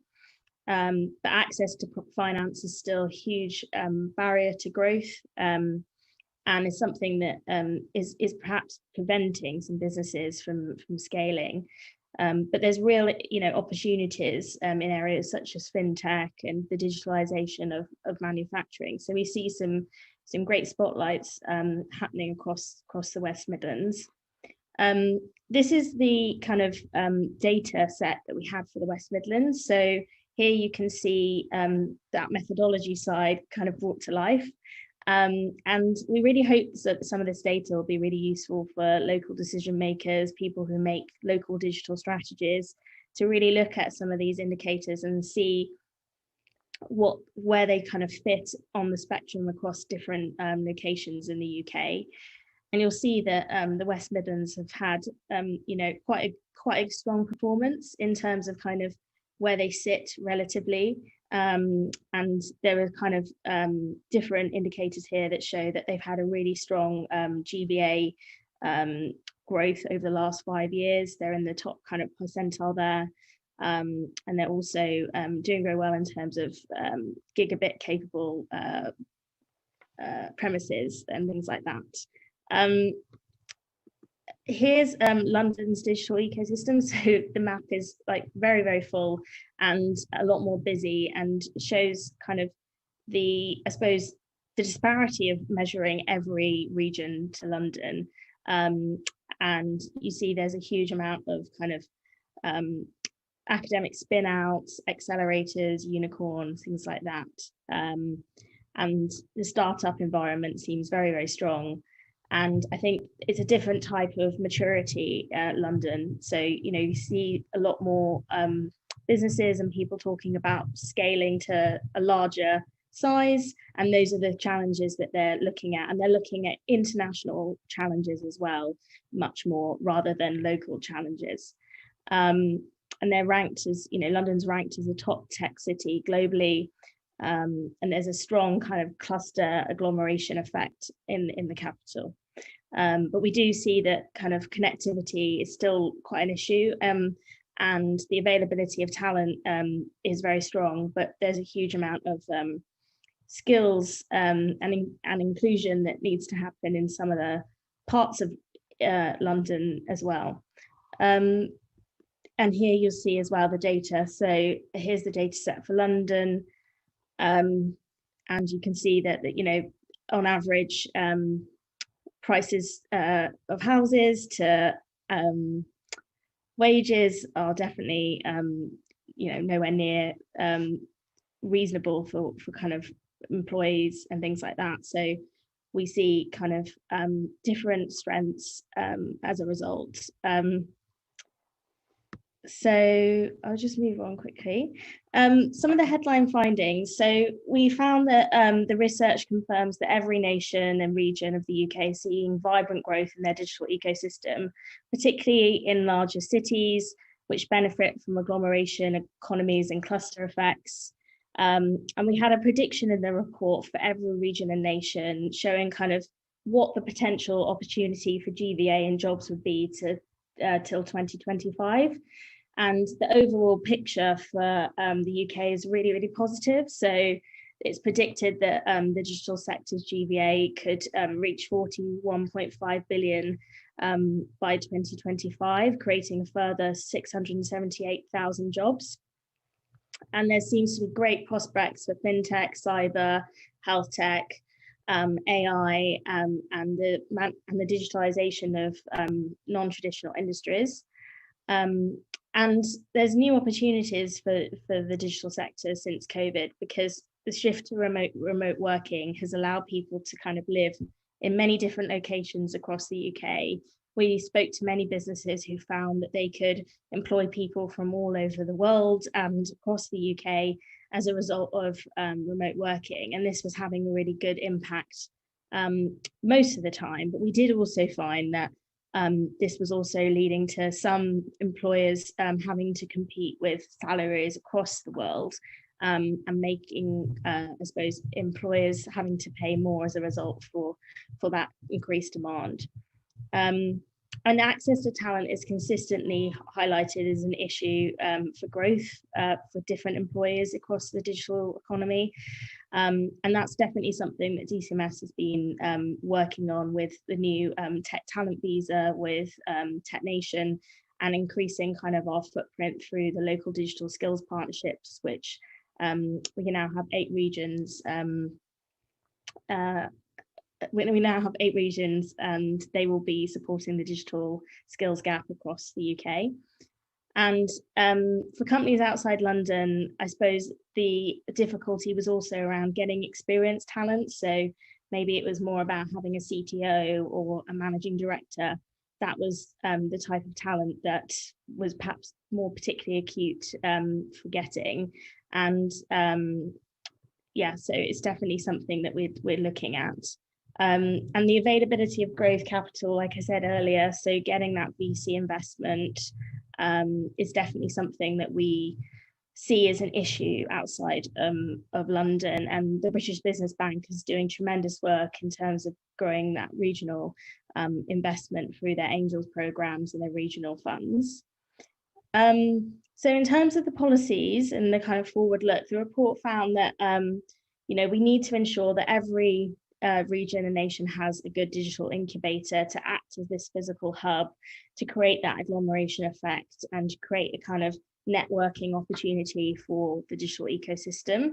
And that improving access to finance is really imperative to driving some of this growth outside of London and the Southeast. And we need to ensure that there's a adequately joined up approach from public sector in terms of making sure that we all kind of know what we should be doing and supporting the sector locally. And I think that this report is a great step into doing that. And we should be supporting tech events and conferences held across the country, and many DCMS ministers actually do this already. So it's brilliant work that we do is to connect with many different festivals and facilitate their participation with the tech sector and things like that. And another thing that we looked at in the report was that the kind of definition for the digital sector at the moment perhaps doesn't capture all the kind of new verticals of tech. And we use a definition that is kind of recognized internationally, but it's definitely something that I know people have been looking at a bit more, as how do we capture more of the different clusters of tech into that. We also need to create a sustained long-term approach to addressing the skills and talent issues. And I know that there's a huge amount of work going on across government to look at kind of digital skills and science participation in the UK. And looking at adult education as well. So initiatives like CoClan in Scotland and our DCMS's local digital skills partnerships are great kind of examples of how we're supporting some of this education across the UK. And addressing the problems of digital poverty, so making sure people from disadvantaged backgrounds are not excluded from getting a job in the tech sector or not having the right devices to access the internet at home. And ensuring the universities are appropriately encouraged to grow their local skill base, so making sure that we can increase spin-outs and industry collaborations, and ensuring that students are exposed to entrepreneurial education as well. So that's the end of my talk, but I'm very happy to kind of connect with any of you in the future. So I hope you enjoy the rest of your event today, and thank you very much for having me. Yeah. I was a little bit surprised then, because we had a bit of a glitch that said I wasn't backstage and I was backstage, but yes, the joys of live streaming. And Jodie's with us. Hi, Jodie. Hi there. I don't know if you can see me. We can't at the moment. Hang on. Oh. There we go. Yes, it's working. Fantastic. Hi. Thanks very much for that. They're fantastic.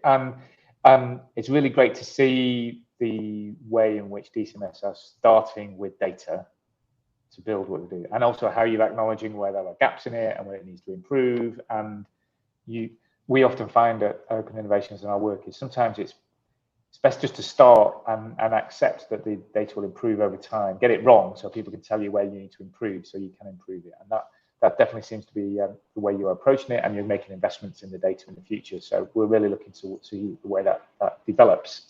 So we've got a couple of questions that we'd like to do. We've got one from Janet about how could several of the speakers indicate how they ensure that the data enable analysis on gender differences and other things such as structural inequality. I'm not going to give that to you, Jodie. What I'm going to do is give that to Tom Forth, who's going to summarize and do a wrap up at the end, because I think that speaks to every question, every speaker that we've had today. And also it's a massively difficult question to answer and something that challenges us all. So Tom, if you're listening, and I'm sure you are, that's your job at the end of the day when we do our wrap up. Sarah from the Geospatial Commission has got a really important question. Is there a data problem with the shift to remote working? The question is that will all output be attributed to London, even if their APIs are nationwide? I guess that means that we need more complex and better ways of analysis. Jodie. Yes, definitely. So I've been speaking to Zoom actually, who have been trying to assess kind of what's been happening with remote working. And I can share a report in the chat that they've been working on. I think, our data kind of at the moment probably just isn't robust enough on it. And it's definitely something we're all thinking about is kind of what does this mean? So we had all of that insight I talked about, the double-edged sword of kind of what this remote working is meaning for the economy. It's meaning that basically people can work from anywhere, but also employers are basically having to compete with salaries in London because people can live in Yorkshire and take a job in London. So we're seeing this kind of these effects happening through kind of our meetings with stakeholders in the tech sector. But in terms of the data and how it's represented in that, I think we're still looking at it. We're still trying to find out what it's actually saying. So I think we're getting a lot of kind of intelligence from speaking to people, but I think at the moment we don't have precise data. But it's definitely something in government that we're trying to look at, and we're trying to see kind of what are the positives, what can we take away from this, what can we do to kind of build back better and make sure that we use some of these opportunities to further spur more levelling up across the UK, but actually what are the things that have created more problems as a result of this? And I think that's quite a holistic issue, whether it's well-being, and it's not just centred around the tech sector, it's probably many different sectors as well.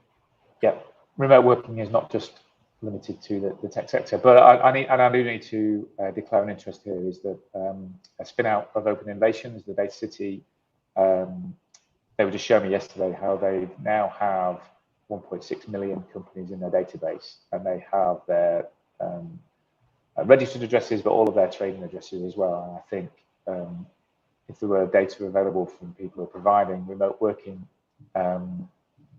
some proxies for where this is happening, and that's definitely something that we need to get published at pace rather than a 2-year backward-looking report. Is something that we're all looking at. So that's a really important thing. I did see there was a hand up from Erica from the RSS. Erica, do you want to put your question in the Q&A, or as we've got hundreds of people on the session, it's hard to bring everyone to the stage when they put their hand up. So maybe if you could put your question in the chat.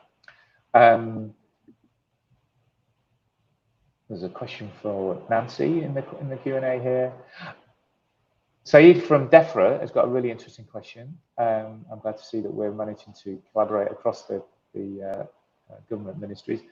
Are we seeing growth of green, sustainable digital ecosystem in the UK? And if so, we'd appreciate to see what the information sources are. So I guess if we could put that question on the stage, please.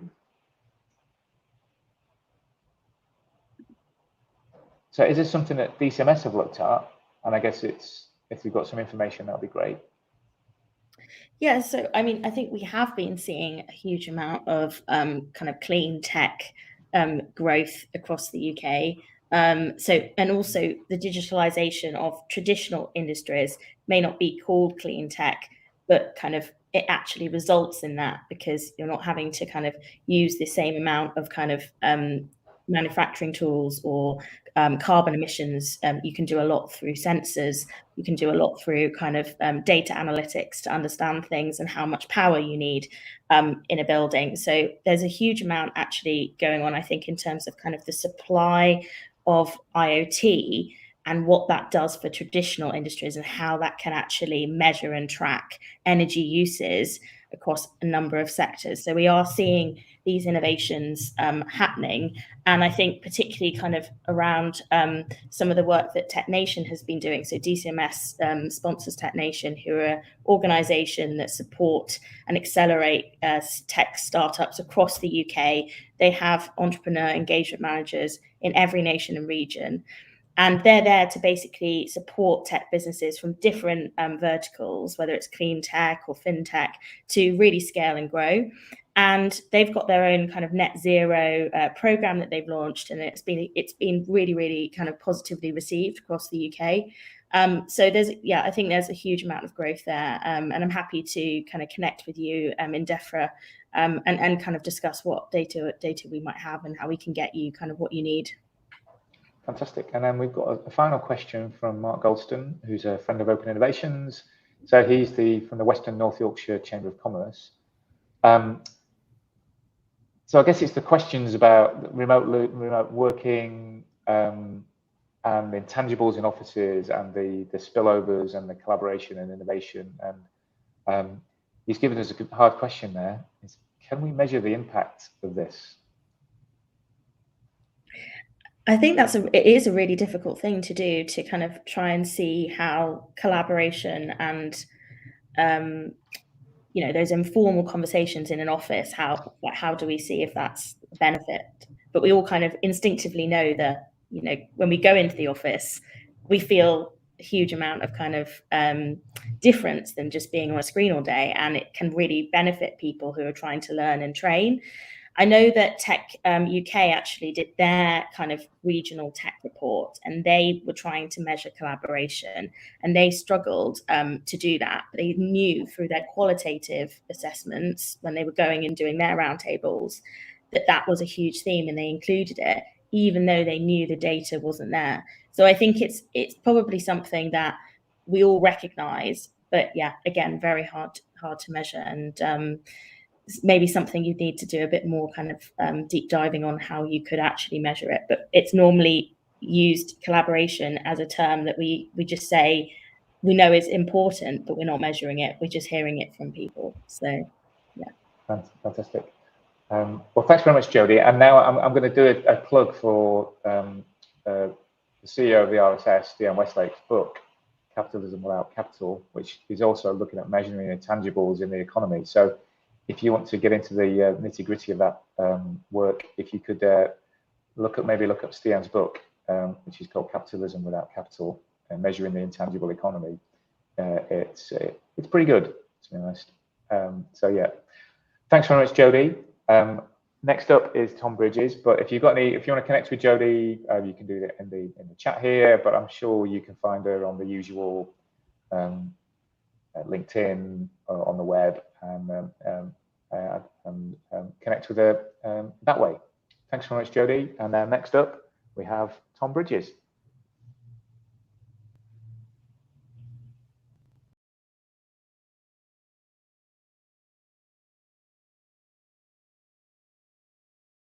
There's been some great presentations this morning about the wide range of data we can use to inform policy on levelling up. Some really interesting perspectives on what to measure. But I will argue that in answering the question, what to measure, we need to better understand why we're measuring it. What is the context for the data that we're gathering? And I'll argue how, by taking a long-run view of the evidence and the data, through looking at structural trends, through use of scenarios and a theory of change approach, we can use evidence to better inform how policy and intervention can make a difference on the levelling up agenda. We'll be familiar with many of the problems with the existing data and the way in which data is used.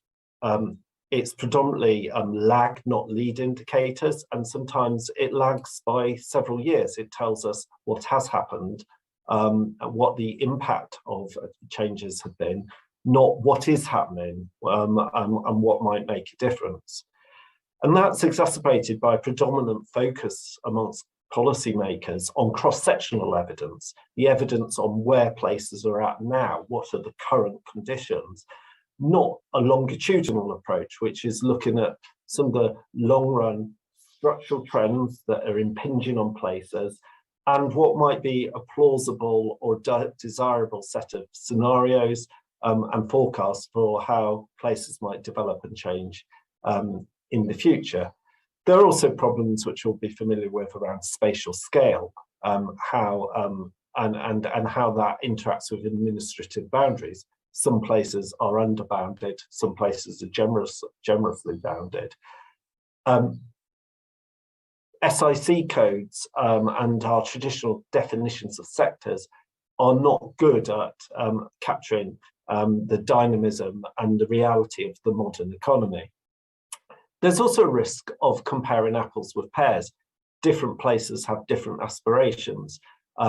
Different places have different realistic prospects for their future development and growth. And I think there is a real danger of us using a league table approach to compare places that aren't really comparable. And finally, collecting data, analysing it is all very well, but it's important we answer the so what question.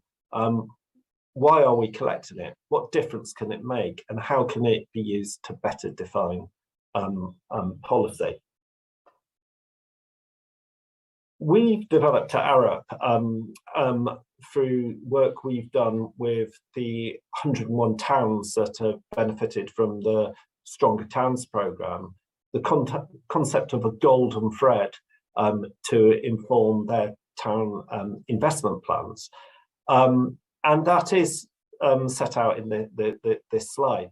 It starts by taking a look back at how the economy of a place, how its demography, how its environment has changed over time. What have been the drivers for those changes? What have been the causal factors? Why are they where they are? And that has been used through a SWOT approach to identify the current position and an understanding of market failures. We've worked with towns to then look forward to consider future scenarios through different lenses, societal. How will people live their lives differently? What will be the impact of increasingly rapid technological change? How's the economy likely to change and affect their place? What about the environment and the drive towards net zero? And what are some of the political dynamics and the realpolitik in providing the context within which a town is moving forward? And this use of scenarios can be really valuable in helping inform a vision for a place that strikes the right balance between ambition and realism, and that helping define and illustrate a case for change. All of that can flow through into a business case for investment programs and individual projects, through setting of clear and sensible objectives, through assessing options against those objectives, for having a theory of change. What are the levers that policymakers can pull, and how do we think they can make a difference?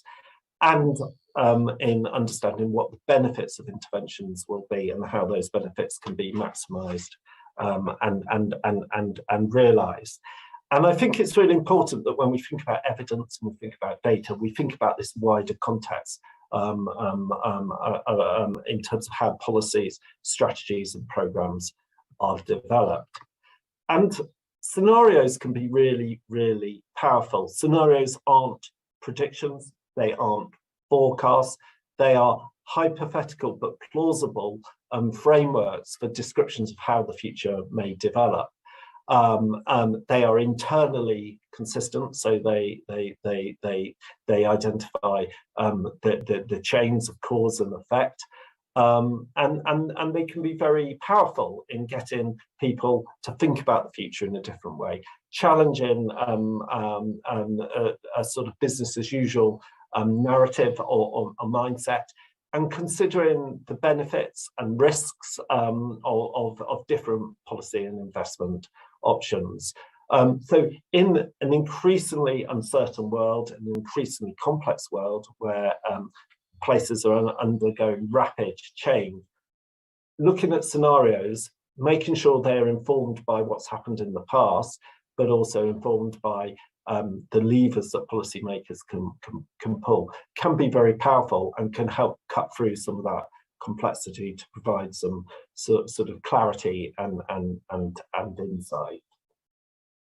So that's the approach we would advocate. I just want to touch on 3 specific issues now before I sum up. First, I think we've got to recognise that when we're looking at levelling up, we've got to understand that places are different, with very different strengths and very different positions in terms of the level of competitive advantage they can take. I know that's something Paul Swinney from Centre for Cities has been talking about. And by way of illustration, this list is also derived from our work on the Towns Fund. And it just identifies some of the different working groups we've put together of those 101 towns. And it sets out how there are very different characteristics, very different types of assets, and very different relationships with the wider economy across the different towns. And I think it's really important when considering data and considering which data to collect and how to compare the relative performance and progress of places, that we recognise they're in different starting points and they may have different aspirations and different ambitions. And I think that is perfectly appropriate and actually a good thing. And therefore, I would guard against seeking uniformity through a sort of league table approach when we're dealing with places that really are very different. Secondly, I wanted to talk briefly on the ecosystem for developing more innovation-led growth and more entrepreneurial-led growth. We'll be very aware, including from the discussions this morning, about the importance of investment in research and development, and the way that investment is not spread evenly currently, as Tom Forth and Richard Jones have shown through the Missing 4 Billion work. But as Neil O'Brien has argued, we've also got to focus on the D, not just the R, and we've got to think about the ecosystem, about how innovation, investment in innovation, and how research can be commercialized. How can we get that commercial pull through into the real economy, into real businesses, whether they're existing businesses or new startups and scale-ups. I've been involved in the Leeds City region team that has undertaken MIT's Regional Entrepreneurship Acceleration Programme.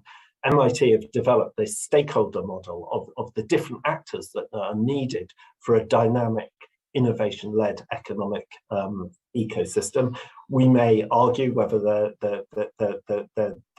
it's the right model, but I think we would agree that successful economies have many of these features and have these stakeholders working in a coherent way that's more than the sum of the constituent parts.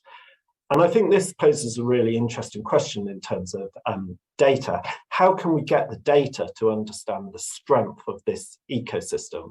How are universities engaging with entrepreneurs? What sort of startups and scale-ups are we seeing? Are they genuinely innovation-driven businesses as opposed to consumption-driven businesses? What are the trends in terms of investment of risk capital and angel investment? What are the corporates doing through their collaborations? And what role can the government play? And so I put that out as a challenge for an area where I think we need more and better data. And also we could argue whether the focus here should be around specialisation in particular sectors, as the CBI have argued, or whether what we really need is more diverse economies in the places that we're seeking to level up, which Centre for Cities have argued. I think my own view is economic diversity, particularly if it's related diversity, is a strength, and I would guard against going down an overly specialist route for places. And then the final issue I wanted to just flag is some of the thinking around a mission-orientated approach to innovation. Been doing some work recently in the Humber, where the Humber are facing significant challenges around the transition to net zero of a very carbon-intensive economy, challenges around resilience, around the effects of climate change, challenges around improving health and well-being through innovation and public policy. And the vision in the Humber is if we can address some of those challenges well in the Humber, that can create global competitive advantage in being able to export that expertise much more widely. So when thinking about some of the local challenges that have a global application, we should also be thinking about open data as a resource that innovators, that entrepreneurs, that government, that universities can draw on. And I think that this mission-orientated approach and the role data can play in it is really interesting and another interesting opportunity. So finally, I just want to draw out some of the implications of the revised Green Book that was revised last year. I think all of this has implications for how we use and collect data. The new Green Book places a much greater emphasis on the strategic case, on the importance of demonstrating how the strategic objectives of a proposal contribute to a broader vision and strategy for change. Investment decisions should be based on an assessment of those options against strategic objectives, not just narrowly through a BCR. The new Green Book also places greater emphasis on the distributional analysis of how investments will impact different people and places in different ways. And that logic chain, that golden thread I talked about earlier, is also emphasised in the Green Book. So I think using data and particularly open data can be really useful in many of these respects and can be put at the heart of good decision making around projects. So my final slide, 5 calls to action really. First, focus on why to measure things before deciding what to measure. And in doing so, don't equate quantitative measurement with quality of analysis. Secondly, take that longitudinal approach. Look back at some of those long-run structural trends and look forward to in developing scenarios. They can be a really powerful tool. Third, use data to inform the development of a theory of change approach, to set out how interventions can really make a difference and what is the logic chain behind it. But in doing so, and in developing the strategic case for projects, also understand the limits of at least quantitative data. The data is a really important tool. We need more and better data. We need more open data. But it is no substitute in its own right for good, sound policy making and judgment. And finally, think about evaluation from the outset, not as a bolt-on, as at the end. as we develop exciting new policy initiatives, programs and interventions to support levelling up, it's really important that we have good frameworks and the right data to understand the difference we're making and what's going to work well and maybe less well, and how we can learn from it. So I hope that's helpful. Better data clearly has a role to play in levelling up, but it's a means to an end, not an end in itself. And we also need it to inform the development of the vision, the leadership and determination to make a difference, so all parts of the UK can contribute to the national growth to the full potential. Thank you. Thanks, Tom.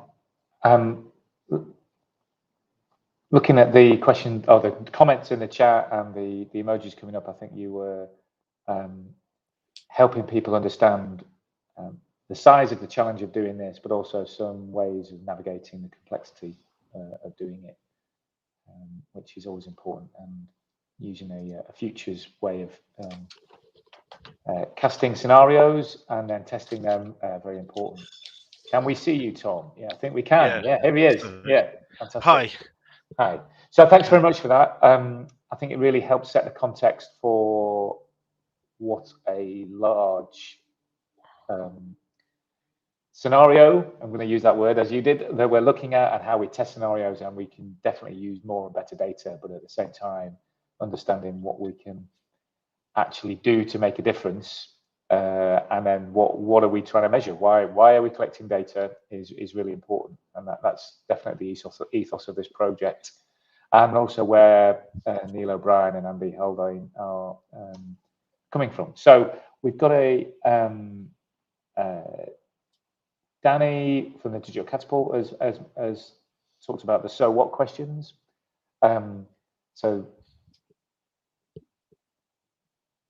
the capacity to pull policy levers is, of course, even unevenly distributed. But I'm going to put you on the spot. So what have you seen? Because you've seen it from both sides, working in local government and also working as advisors to lots of people.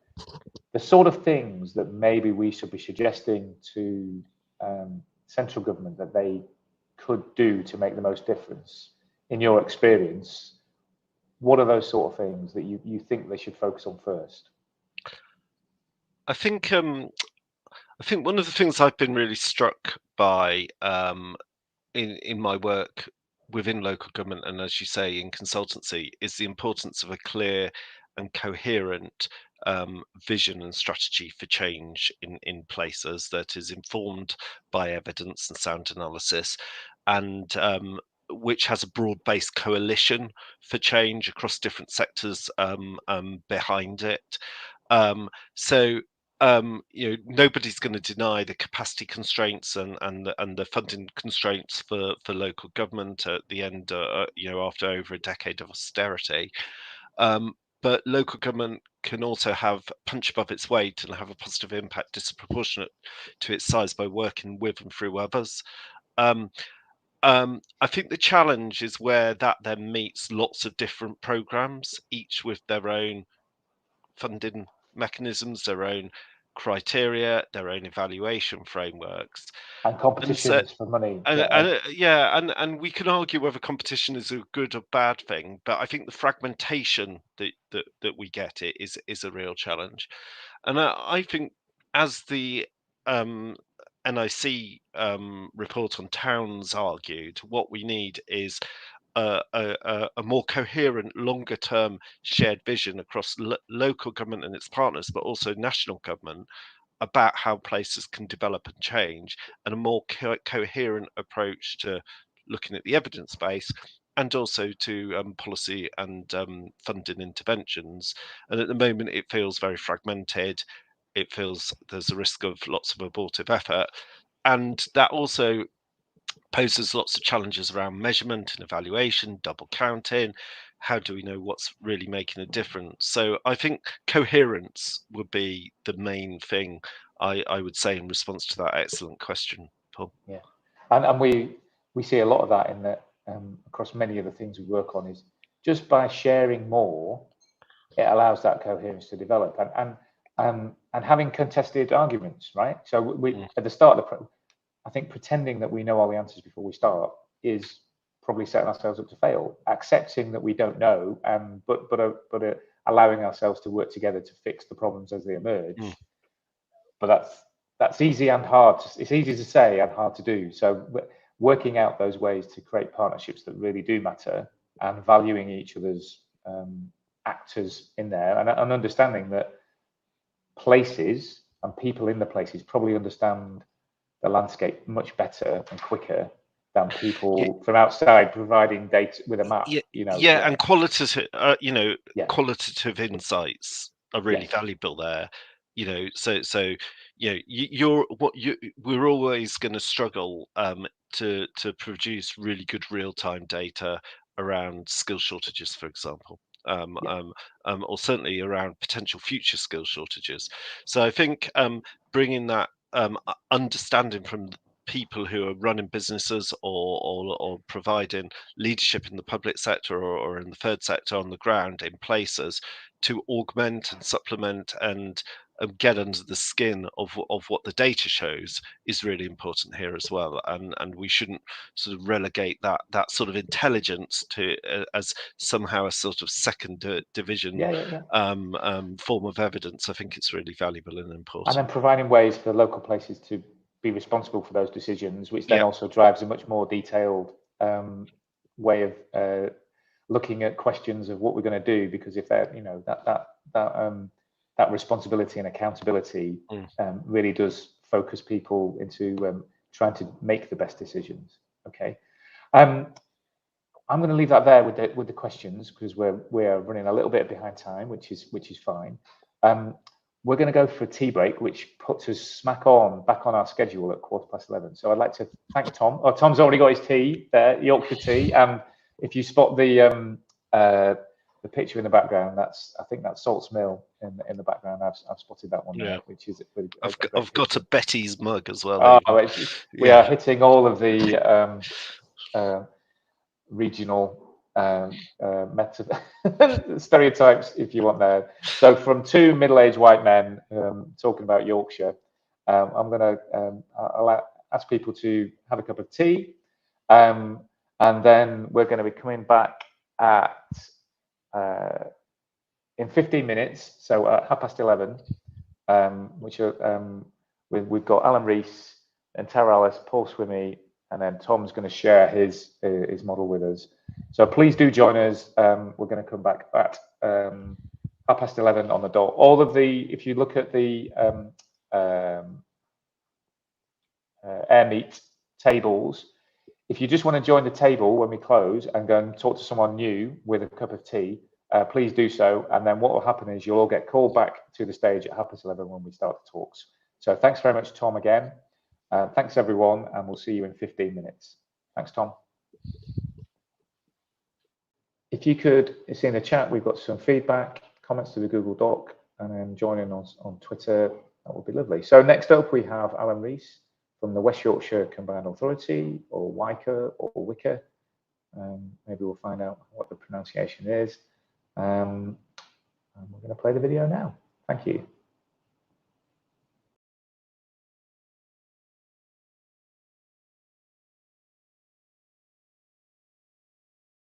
Hello, everyone. I'm Alan Rees. I'm Director of Strategy, Communications and Policing at the West Yorkshire Combined Authority, the Leeds City Region Enterprise Partnership, and I work with the Mayor of West Yorkshire, Tracy Brabin. I'm here today to talk about what levelling up means for West Yorkshire and how we are using data.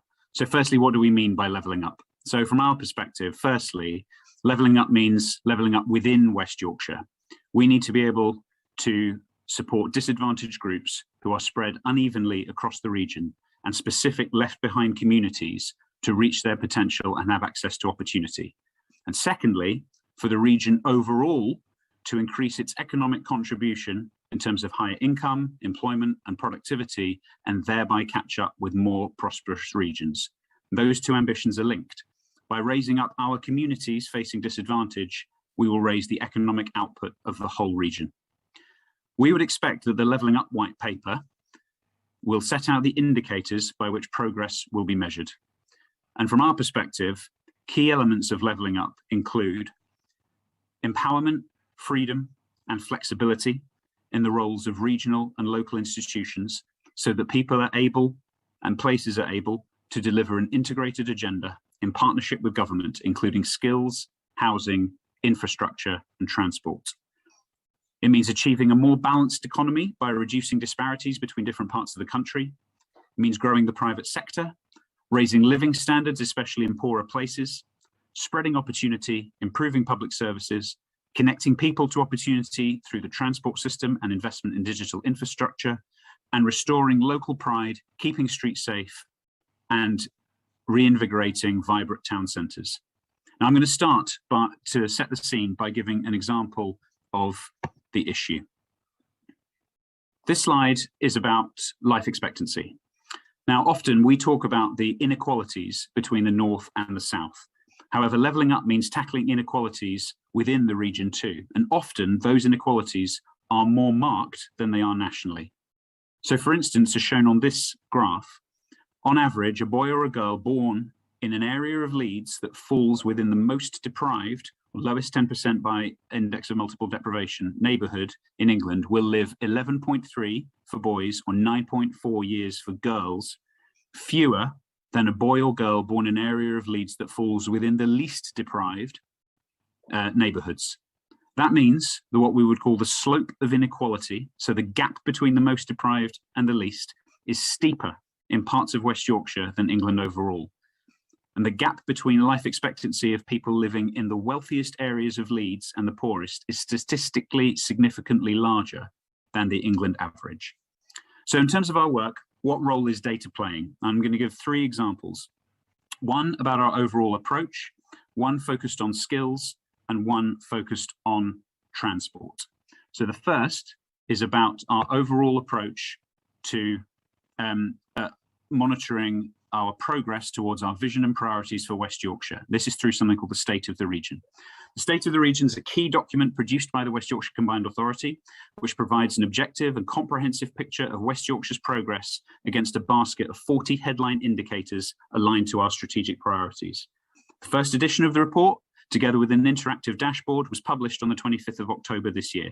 It provides an insight into aspects of West Yorkshire's performance against the Levelling Up agenda. And the example that I'm showing here is the dashboard in relation to the region's ambitions to tackle the climate emergency. But there's a whole, there are 40 other indicators that are shown within the document as well. So for example, we have lower productivity, which constrains economic growth and improvements in local living standards. We need to improve the size of our business sector. We need to do better on educational attainment and skills, although we are narrowing the gap with the national average. The scale of the challenge in decarbonising the economy in order to achieve net zero is significant.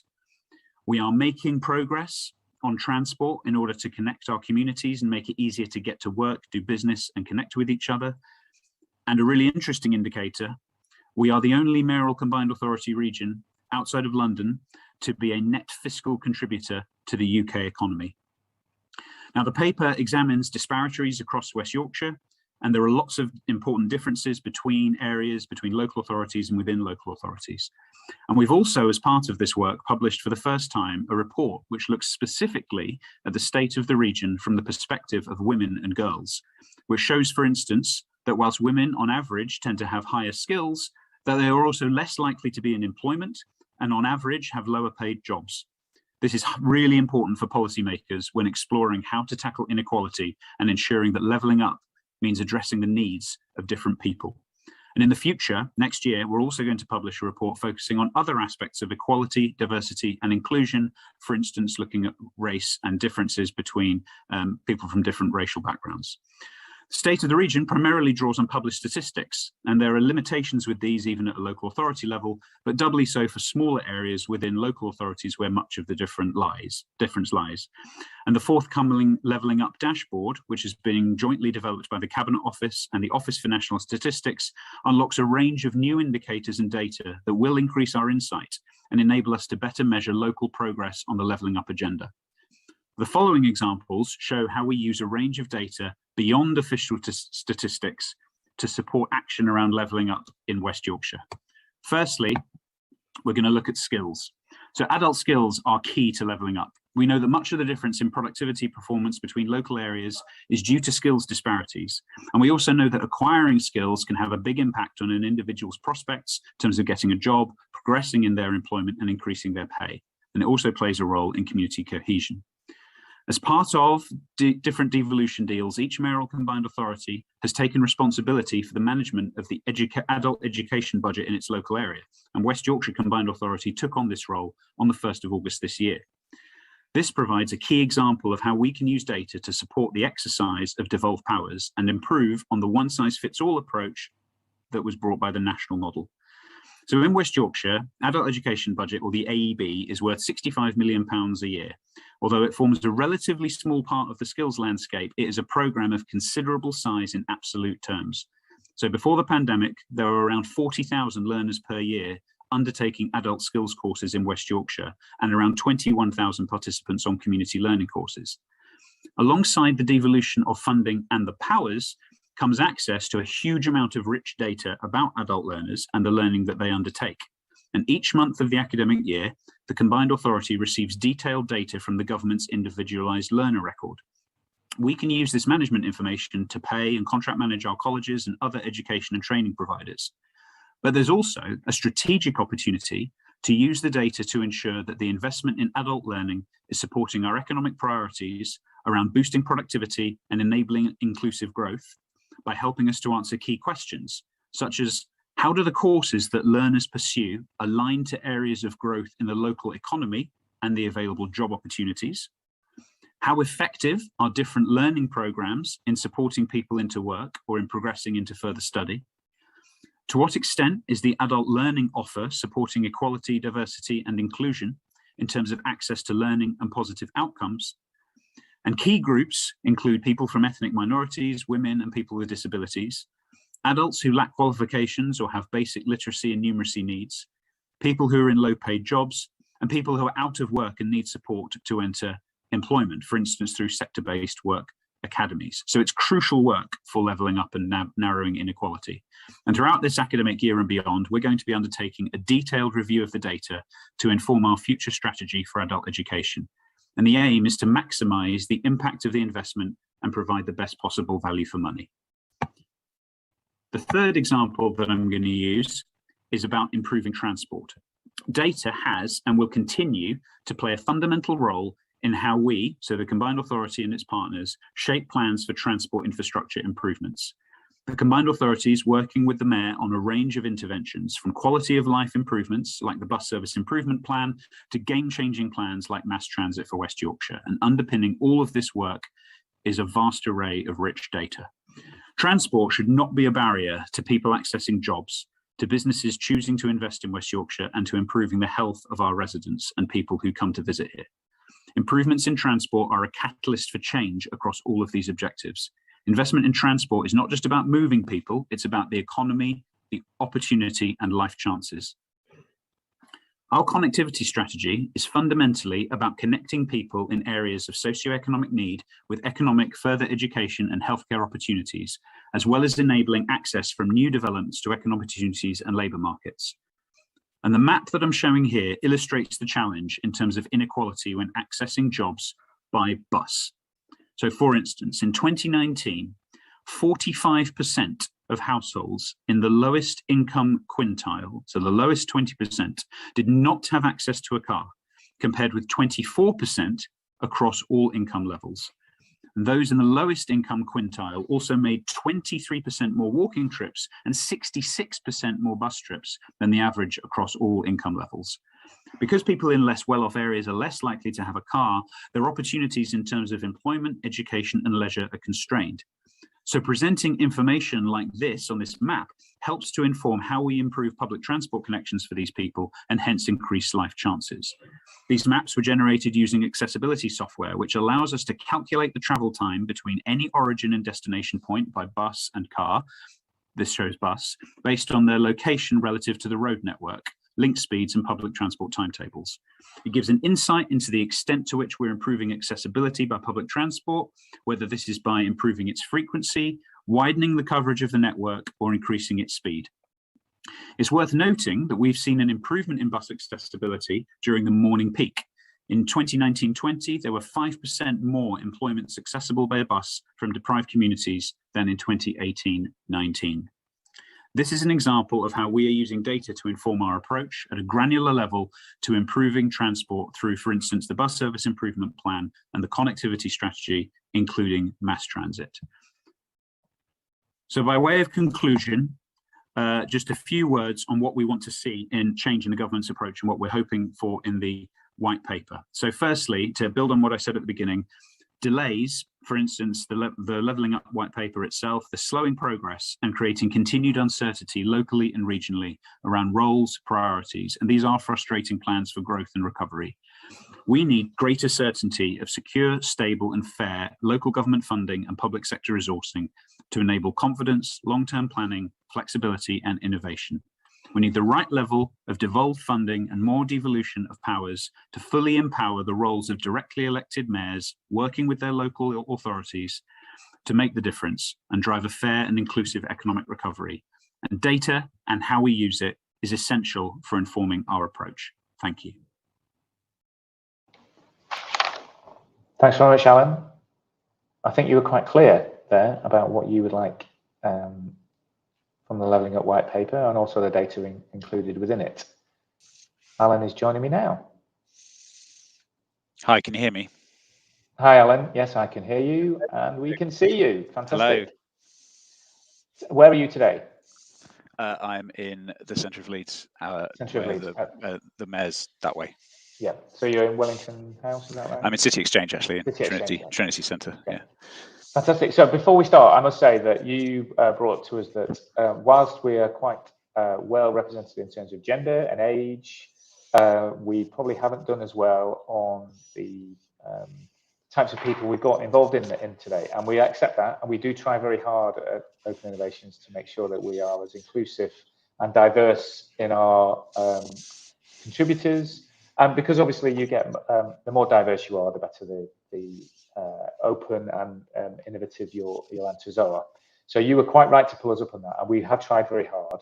And we're going to look at all of our data looking backwards to show us that. But you were quite right to pick us up on that. And we acknowledge that we maybe haven't done as well as we could do on this particular event. But I'm going to move on now to some of the questions. The main thing is the role of local government in deciding what to spend where, I think is the most important thing. And I think from my perspective, I can see how people who understand the landscape of a place, rather than maybe owning a map that's being looked at more centrally, are able to work at much quicker, iterative ways to know instinctively where the money should be spent, rather than having to do so many insights on it. And I'm quite interested in how you could see some suggestions how that role could be integrated into the new Levelling Up ministry without having to have lots of competitions for money, if you like. So I guess, so for me, there's a question there about how do you see this working? You know, what would be the best way to do it? Great, thanks very much, Paul, and thanks for acknowledging the point about diversity. And it's a point that I'm regularly brought up on in the Combined Authority, because our senior leadership team is 100% white as well. But as you say, you get a better conversation and a better decision making as more diverse. But thank you. So a few thoughts. I mean, first thing to say, I think, is just recognizing at the moment just the extent to which local government finance is under pressure. So, you know, conversation about leveling up communities.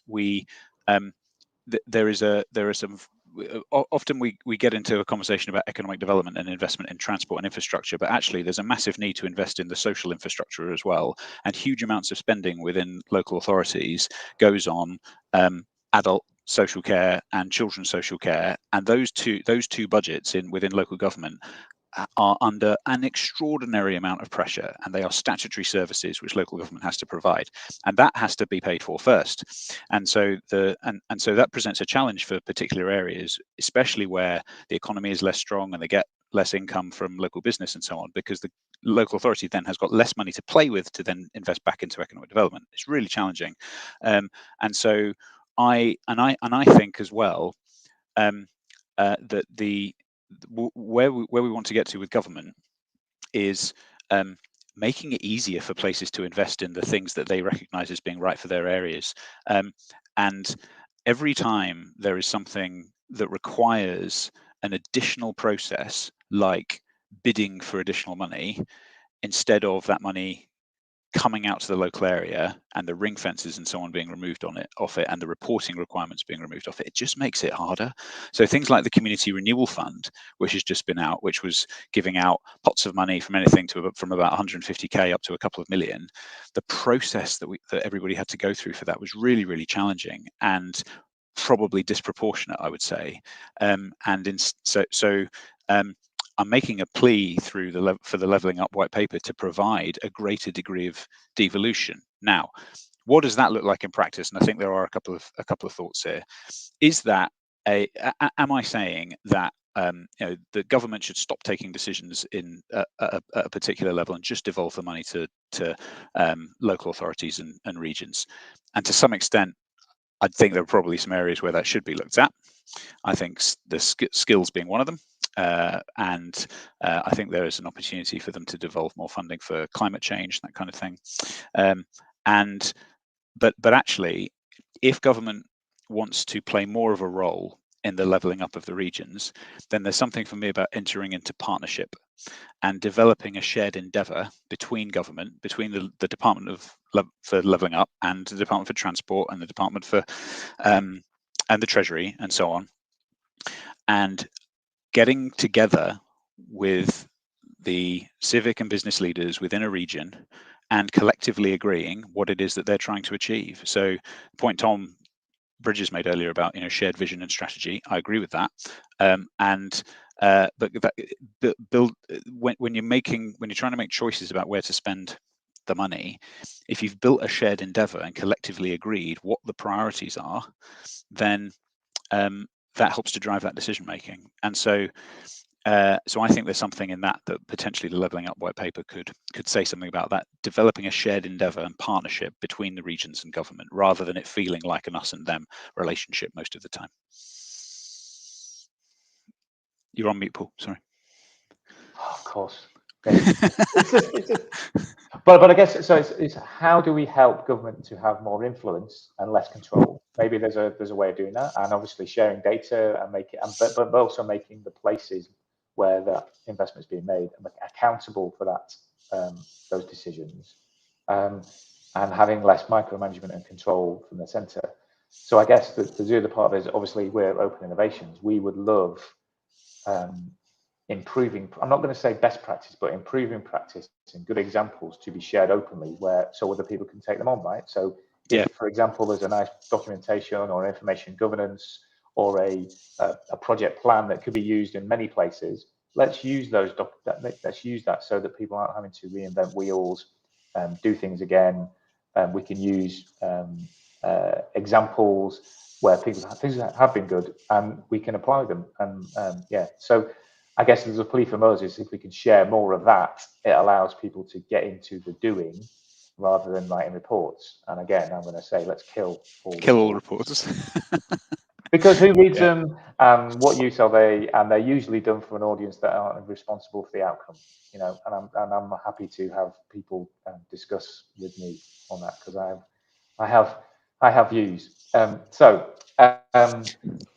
Well, I'm now being waved at saying we've got time to do, but I'm guessing if anyone wants to contact you, Alan, or your team, I noticed you in the chat, you'd be very happy to talk about the data you're preparing, whether other parts of the West Yorkshire community would like to join in with your dashboard, because it's not just WICA, it's all of the other parts of the ecosystem, and build this together. So you can do that either via us, Open Innovations, or direct with Alan.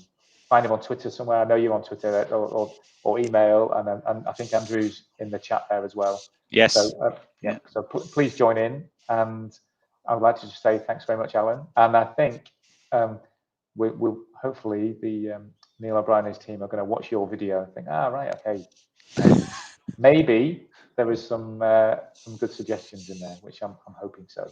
Yeah. So thanks very much, Alan. Next up, Pleasure. we have Tara from McKinsey.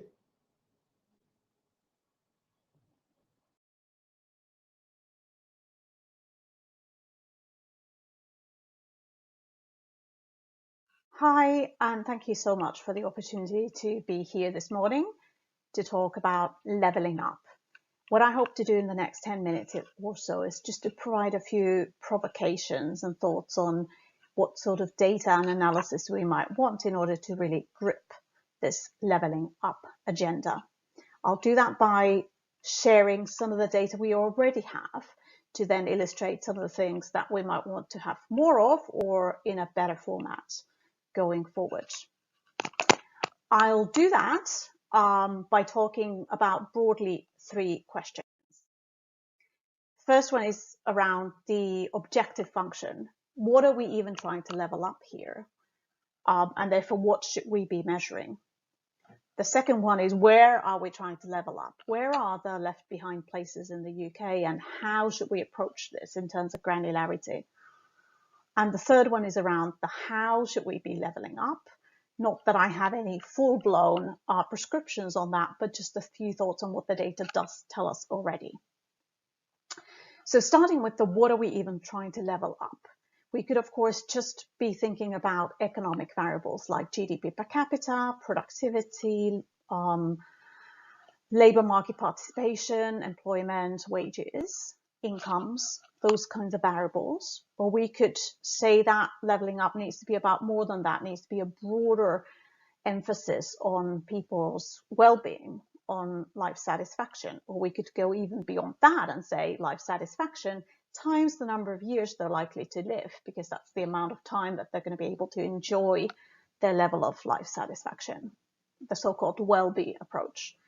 Now, personally, I think there's merit in all of those, and we probably want to look at all of them, depending on the exact question we're trying to answer.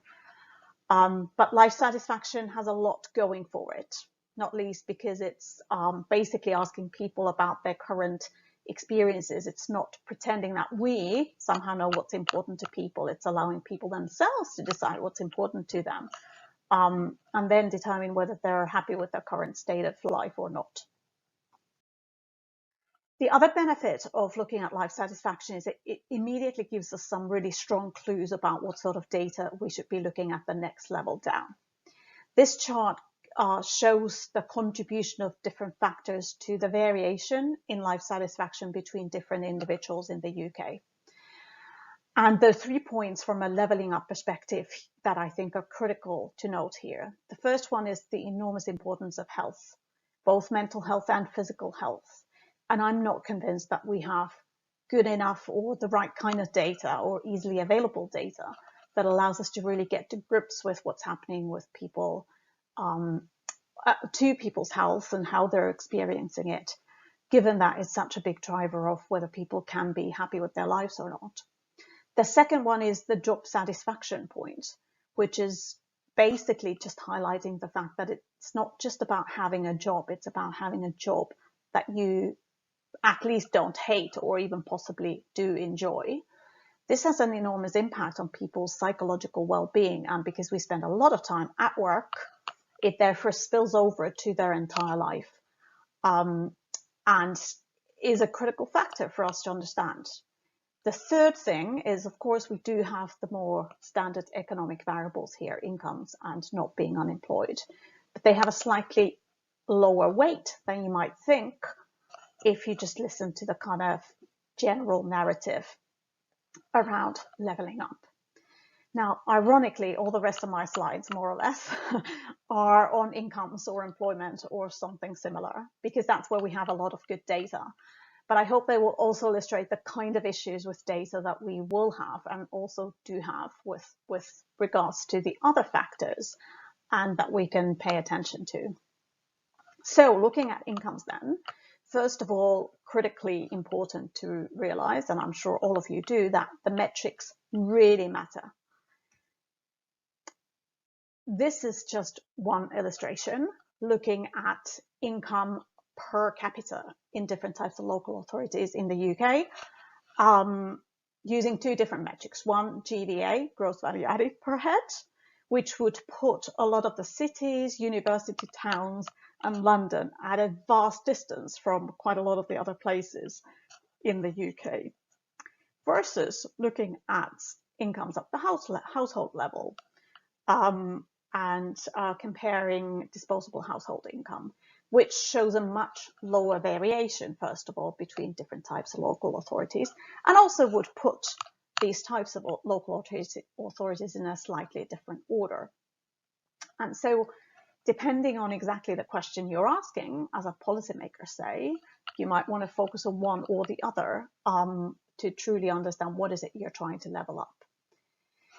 Now, we of course also know that the differences within areas are much bigger in general than the differences between areas. So granularity and looking at distributions is also important. This chart is an illustration of it, and I wish there was better data available already on this. But what the chart does is it's ordered all the local authorities in England and Wales from those with the highest incomes in the top 10% of households to those where the top 10% are the poorest or have the lowest household incomes. And the point of this chart is to really show that even though, of course, the top decile is very different in Blackpool from Kensington and Chelsea, for example, the bottom decile, the red dots at the bottom of the chart, are actually not that different. So the poorest households in Kensington and Chelsea and Westminster and so on are actually as poor as those in Leicester or in Blackpool or in Sussex. And that is enormously important when we think about levelling up. So it's not going to be enough to look at the local authority level and conclude, oh, London's doing fine. Because obviously there are a lot of places in London and a lot of households in London that are not doing fine. And understanding those distributions is always really important to then be able to interpret anything about the averages or the medians. And of course, we also know that we can dig even deeper. Local authorities are pretty high level still. And this just illustrates it further using data on claimant count, in this case from October 21, so fairly recent data. And we could look at things on the regional level and conclude that, say, Yorkshire and the Humber is kind of middling in terms of its claimant count, a little bit towards the worst side with a slightly higher claimant count than many other places. But then when we break that down into the different local authorities, we find that, of course, there are some vast variation between Bradford and Craven. And say somewhere like Leeds, you know, a relatively elevated claimant count, as you would expect from any city, really. But then when you break down Leeds into its different wards, and the wards into the various different lower level super output areas, you see further enormous variation. And so that you sort of have to start questioning whether looking at anything at the local authority level makes any sense because of all of this variation inside. Well, of course, it does make some sense because certain policies operate at the local authority level. Certain economic phenomena also operate either at the local authority or even kind of metropolitan area. But it just illustrates that you need to have data at pretty much all of those different aggregations in order to start really getting to grips with inequalities or regional disparities. So what about the levers that we might take to in order to improve regional disparities? Well, I'm not going to have time to go through a lot of detail here, but I did want to point out the importance of human capital, first of all. So this chart shows you just an illustration of one, physical capital, which is broadband in this case, and then various aspects of human capital, primarily measured by education levels and the types of jobs that people have and implicitly the types of skills that they have in those jobs. And you can see that the places that are sort of left behind, so have both low levels of income and where incomes have not grown very fast for the last 20 years, the red bars, actually have better broadband already than all the other types of places. Whereas on the other metrics, which have to do with human capital, the red bars are significantly lower than the blue bar, for example, which is the places which have very high incomes and have been also growing fast. And it's getting to grips with how to improve human capital in a population where most people have already gone to school and university or not, and they're already in the workforce, that I think is going to be really critical for some aspects of the levelling up agenda. The second important point on the how that I wanted to make comes back to life satisfaction. A lot of the types of things that might improve people's life satisfaction might be quite local in nature. And this chart just gives you, again, an illustration of the kind of data that is out there at the local authority level. So the different buckets going from top to bottom are local authorities bucketed based on their average life satisfaction. So the least satisfied people in local authorities at the top and the most satisfied at the bottom. And the different colors in the bars show the percentage of people in a Demos survey that attributed or said that a particular aspect of their local area is in most need of urgent improvement. And what you can see here is that for the least happy or the least satisfied local authorities, the kinds of things that they tend to say are in most need of improvement are to do with local streets and supported communities, which I think is potentially a little bit of a shorthand for lack of crime, for example, but also access to nature and fresh air and places to go. And then when you look at the bottom right-hand corner of the chart, you can see that places that are already pretty satisfied, that's where, you know, people tend to say, well, we need better transport links, for example. All this is really illustrating is everywhere is different. And the priorities will be different, probably at a much more granular level than just local authorities, but this is the data we happen to have at the moment. So I think that perhaps gives us a bit of an agenda then going forward in terms of a wish list for what the priorities for data and research might be on the levelling up agenda. And you know, you will have now heard this already, but first of all, coverage. A lot of this data is only available for England and Wales. Would be great to have it for Scotland and Northern Ireland as well in consistent way in the same place. Granularity, a lot of this data is only available at local authority level, if that.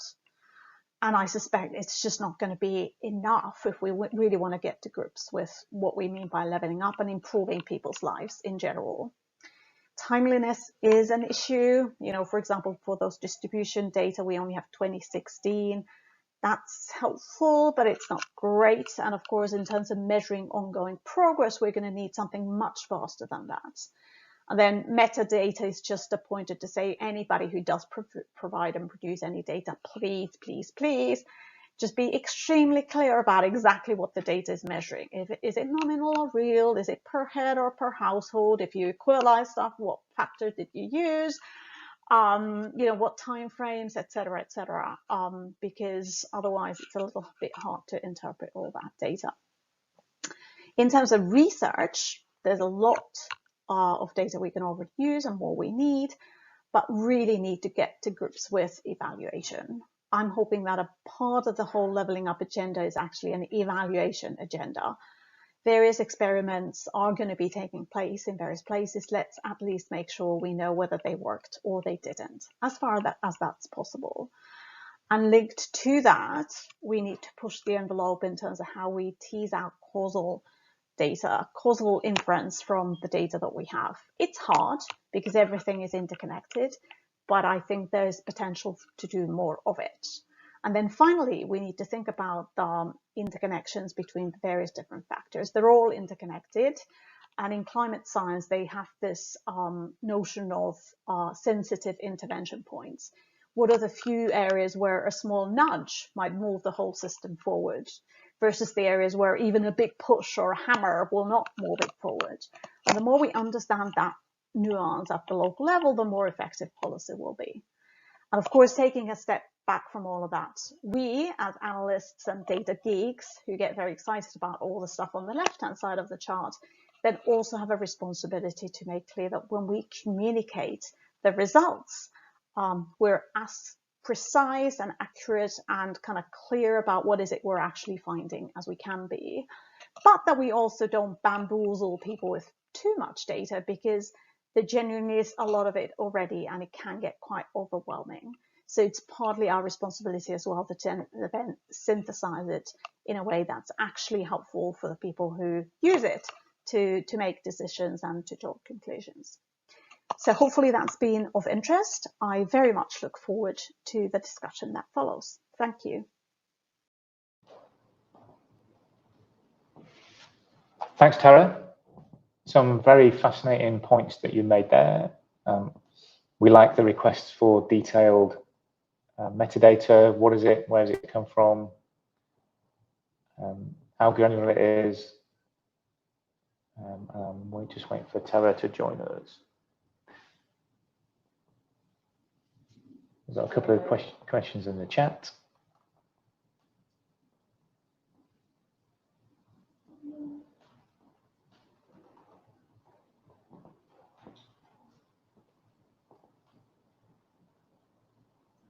Do we have Tara?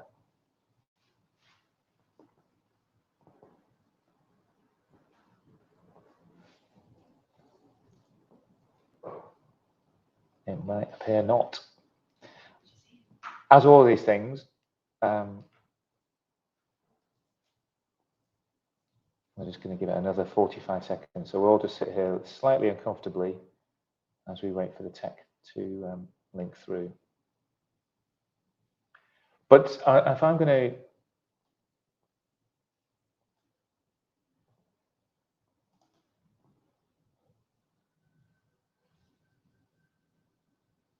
okay, here we go. Invited to stage, coming along.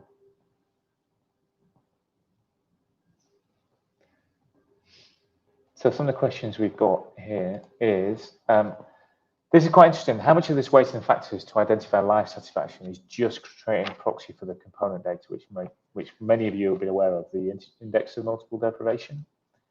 So that's from Andrew at the ONS.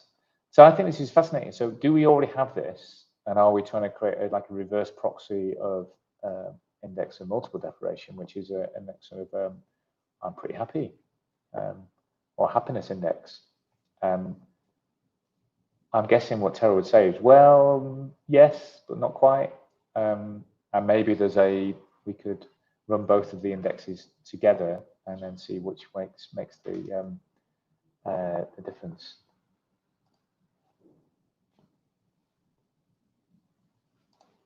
The types of local authority definitions and assignments to each authority come from. So geography in the UK is not straightforward. We have a page on Open Innovations which lists all the different geography. ONS have a great visualization of all of the different geographies that come up. And one of the things I was really happy about was, we'll put the link in the chat in a second, but the way in which the ONS were going to publish their data at different geographies, split the data at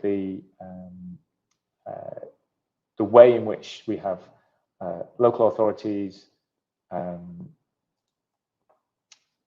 LEPs,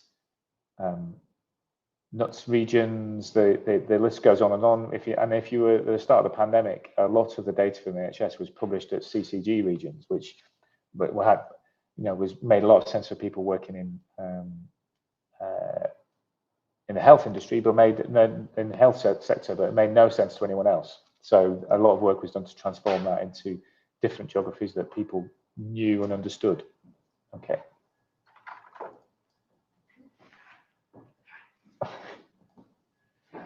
So I'm now going to move on. Oh, Tara's on a mobile, right? Okay, so that's maybe the reason that we couldn't invite her to the stage, and a slight technical pitch. We're now going to move on to Paul Swinney from the Centre for Cities, and we're going to go to his talk. We'll put what I mentioned in the chat there, particularly stuff around geography. And also, I'm quite interested in the well-being index and the indices of multiple deprivation, and how perhaps we can create the yin-yang of them together to create a index maybe a change index or the opportunity index that Andy Haldane mentioned at the start of the event. So next up, we've got another Paul, who is also another Northern Paul, which is great. We had a good chat about cheesy chips from Sunderland before we started. And if you know, you know.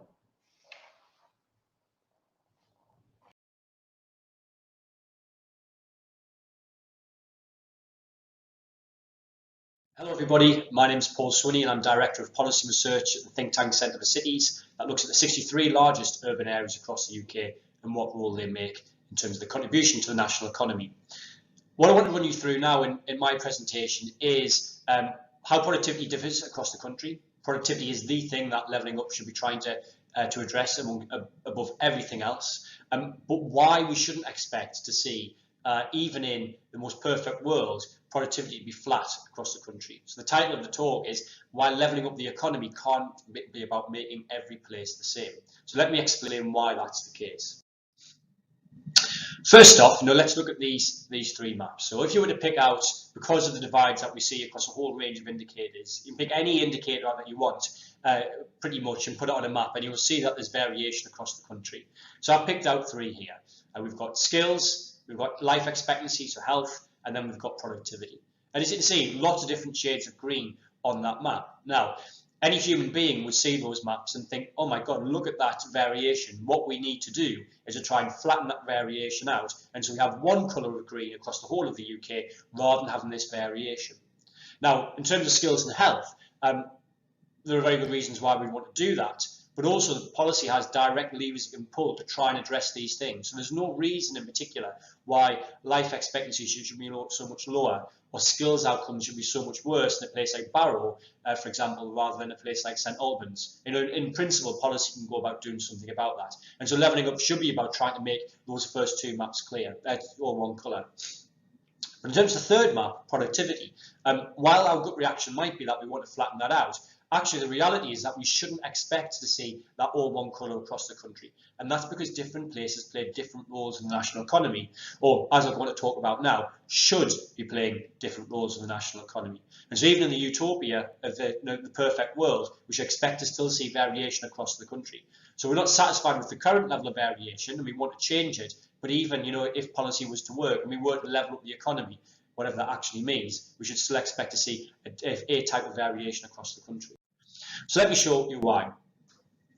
In principle, cities are more productive than non-urban areas because they're clustering lots of activity, lots of things in one place. And if businesses locate there, they're more productive as a result of that. So they've got access to a larger pool of workers, hopefully skilled workers. They've got access to shared inputs like street lights, roads, infrastructure, broadband infrastructure, etc., etc.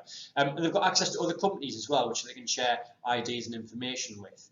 Now, this is in the theory is known as agglomeration, which is a horrible word to say, but it's the word that has been assigned to it. And if you look in the greater southeast of England, that plays out. So the three bars on the left-hand side show you productivity of cities themselves, of then local authorities that surround cities, and then local authorities that don't border a city that are further away. And what you can see is that the cities are more productive than both their hinterlands, but also those deeper lying rural areas too. And that very much fits the pattern of what we'd expect from the theory perspective. But if you look at the bars on the right-hand side, you see that that's not the case. So you do see that those deep lying rural areas are least productive. Then we move on to the areas bordering cities, and you see they become a little bit more productive. Then move to the cities themselves outside the Greater South East. You can see that then that bar goes down again. That pattern on the right should be reflective of the pattern on the left, and it isn't. And what's interesting is the darkest green bars for rural areas are, yes, there's a difference, but it's not massive. The lighter green bars in the middle, the bordering cities, there's a difference there, but the difference is not very great. Then the light green bars for the cities themselves, you can see that that difference actually is quite considerable, and that's where the challenge is. We then take this further and say, well, let's look at individual cities to understand what's going on and where the problem is. This chart shows a bit of a head scratcher for urban economists. So what it does is it looks at city size and productivity. And extending the argument from the last slide, and what it says is that what the theory says is that as cities get larger, they should become more productive for all the reasons that agglomeration theory gives us. In the UK, and I've adjusted the slide slightly the measurements to sort of show that there is some degree of a relationship. But in the UK, this relationship holds much less than what we see in Western European countries or the United States. And there are two things that are going on here. One is that you can see there are a number of smaller cities that tend to perform probably better than what we'd expect, a number of them sort of within the orbit of London. But more importantly, the second reason is that a number of our big cities, you can see down towards the bottom of the chart, are very much underperforming. They are well below that line. Now, the big issue here is that not only have we got underperformance of our big cities, the very fact that you're multiplying that underperformance by the fact that they are big places means that the impact on the national economy is very, very large. And what we estimate, very conservative, simple but conservative estimates, is the underperformance of the 8 largest cities outside of London. So Bristol performs okay, but the other 8 largest cities like Manchester, Birmingham, Glasgow, for example, they cost the economy just shy of £50 billion a year. And that's around about 2.4% of output each year that is being lost because of the underperformance of these big places. Now, that's bad for the cities themselves, it's bad for their wider regional economies, but also, as that 50 billion figure shows us, it's bad for the national economy too. And that's why we need, from an economy perspective, levelling up should be focusing on the underperformance of these big places. Now, of course, you could say to me, well, you're just using UK evidence, and maybe that's just the way things are in the UK. But actually, if we then compare instead not just UK evidence, but look at UK cities in the context of Western Europe and compare like for like, so big UK cities to big Western European cities, what you can see here is that big or large UK cities are well behind their comparator cities on the continent in terms of productivity. So places like Dublin, Amsterdam, Munich, Stuttgart, very much more productive than places like Nottingham, Manchester, Glasgow, Birmingham. And this is really showing where the problem is. The issue that we've got is our biggest cities, despite the political rhetoric that we get, our biggest cities are not playing the role in the national economy that other big cities elsewhere in the world, in the developed world, are playing. And that is a big problem, not only for regional divides, but also in terms of national economic performance. But crucially, as I said, if we were then to say we've measured sort of the gap off the line, we know what the output gap is, what's costing us £50 billion a year just in terms of the performance of those big places. If we were then to say, right, well, let's sort of reach this utopia state, let's get every place to its productivity potential, because that's what policy should be trying to do. It should be trying to get rural areas to reaching their potential. It should be trying to get big cities to reach their potential. But the big difference is that the potential of rural areas is not the same as the potential of big cities. So the issue we've got in the UK at the moment is that Manchester should be as productive as Bristol, or even more productive than Bristol. It should be as productive as, say, Munich or Marseille. The problem is actually Manchester is more akin to Cumbria in terms of its productivity, a rural area, as opposed to Bristol, and therefore then trails even further behind some of those Western European comparators. But what this map then shows on the left-hand side is the current variation again, as I showed you in the first slide, and on the right-hand side it shows you what the variation would look like if we were to reach the potential of every individual place. And what you can see there is that there's less purple on there, there's a bit more green, but crucially there's still variation across there because different parts of the economy play very different roles because of the inherent benefits that they offer. And so we still would see that variation even if we were able to level up the economy. So conclusions. Leveling up the economy can't mean making everywhere the same. Different places have different roles in the economy. We should be helping places, or policy should be helping places to reach their productivity potential rather than trying to flatten the map out in terms of colour. Large cities are punching well below their weight, driving national and international divides. It's costing just shy of £50 billion a year. And crucially, we won't level up unless we address the particular issues faced by Birmingham, Glasgow and Manchester, especially our 3 largest cities that are punching well below their weight and have that drag on regional and national economy. Thank you. Thanks, Paul. Very good. Hopefully Paul can join us. Just checking on the Q&A. As Paul is joining us. There he is. Paul Swinney, Centre for Cities. Hi, Paul. Hey, Paul. Hi, how are you? I'm all right. I haven't had my lunch yet, and all this talk about cheesy chips has got me absolutely starving. So I've got a theory about this. So the first time I encountered cheesy chips was in the early 90s in Sunderland, and then its innovation has spread across the country. So productivity potential for cheesy chips. It maybe is something we can look at. But in your question, so to talk about productivity potential, and that's interesting. Are we setting a target there for places? Are we setting a target for policymakers? And then how do we model that, measure that? And perhaps if there was a large infrastructure scheme that got cancelled, maybe we could look at the impact on a productivity scheme. So I mean, the answer to all of that are yes. It's probably worth saying first off, which just emphasised the presentation, is that we need more data, and obviously that's the point of the event today. We at Centre for Cities have been trying to get more data for this sort of thing for a long time, and so then we have seen a lot of progression that from the ONS in particular in recent years, which is fantastic. But I thought for what the presentation underlines that data on its own is not sufficient, and that you have to have a framework to understand this data as well. So if you just got loads of data on productivity, as that productivity map shows, and you might see, oh, there's loads of variation, then without any sort of framework to understand the role that different places play, then you get in a position of thinking, well, we need to make that map all the same colours. That framework is really, really important about what is it that you should be expecting to see. In terms of then, setting targets, I think that's exactly what this allows us then to do. Then say, well, where are places today? One of the key metrics in the levelling up paper should be, where are places today? And then what should we expect them to be achieving in a 10-year or 20-year period? Now, you can do that one of two ways. You can either say, right, it's sort of £50,000 per head now, when it needs to be, in real terms, £65,000 per head for a particular place. Or you could do something which is, it's currently 30% behind the national average, and actually, on our calculations, it needs to be 45% above the national average.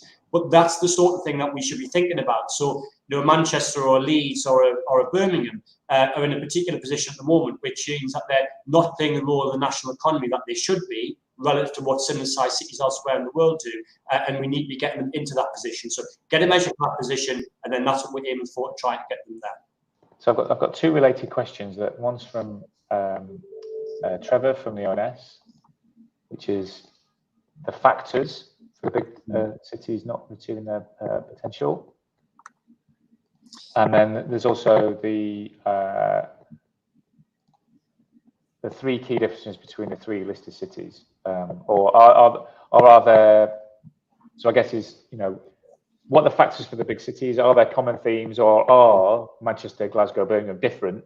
And are there 9 things that they need to be doing, or is it, are there common themes across the Great question. So it's obviously, well, not surprisingly, a mix of the both. But what we need to think about is what are the inherent benefits that big cities are meant to offer, which is wrapped up in this word agglomeration, and why is it then that these big places are not offering them to the extent that they should be, which is then reflecting the fact that we're not getting high-skilled business investment in these places to the extent that we need it to be.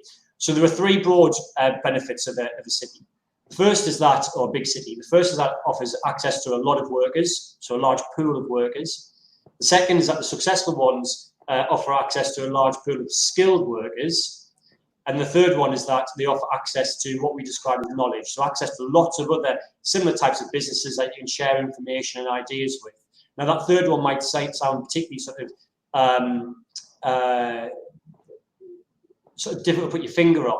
Intangible. What do you mean? Say again? Intangible. Intangible, that's the word I was looking for. It was on the tip of my tongue.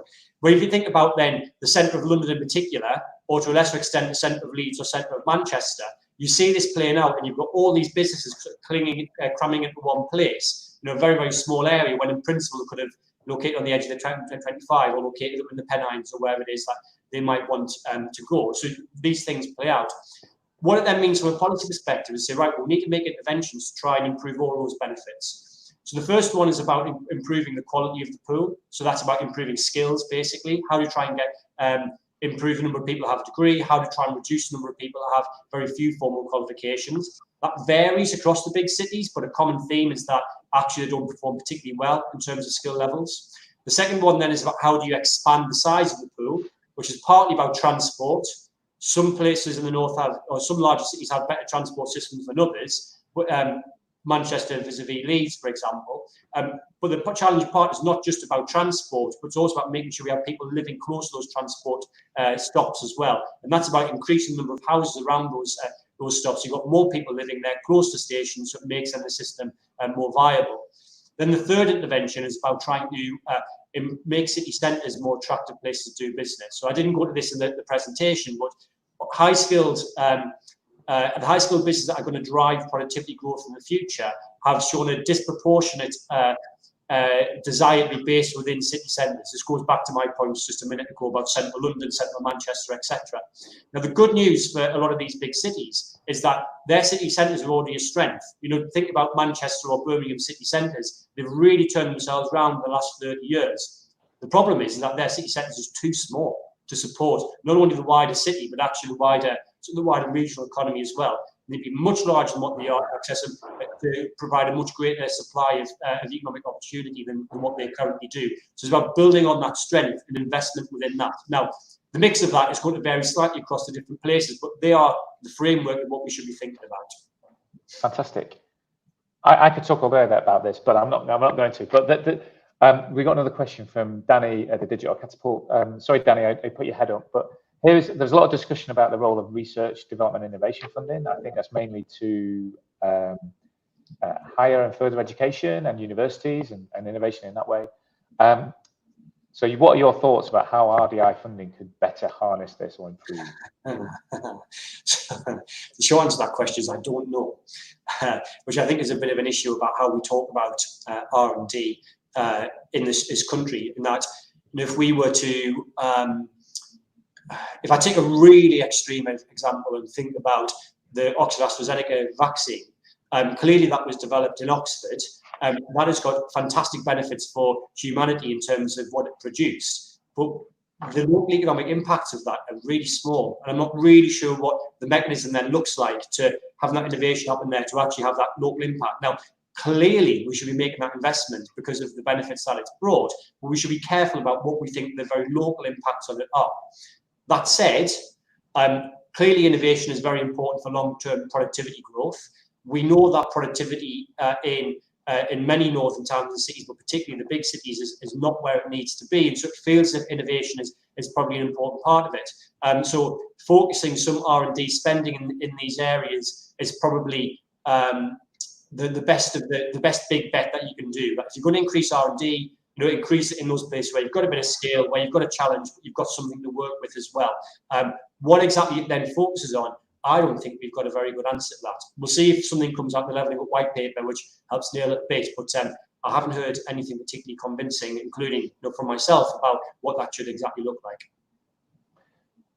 So yeah, the message is it's still uncertain, but in the world of complexity is we need to start doing probes and experiments and feedback. And I think from our perspective, Open Innovations, we will be encouraging people to publish widely, be radically open with their interventions, do not hide the data, because and there are many people who would much prefer to hide their data, to hide behind what they're doing, and not have the scrutiny that does. But I don't think we've got time, and if we are going to make a massive difference and move the needle, we need to know what's working and what's not working quickly and at pace.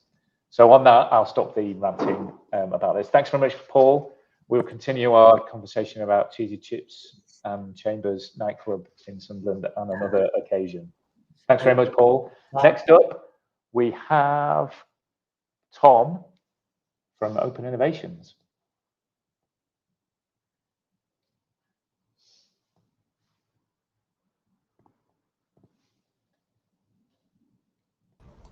Here's Tom. Hello, everybody.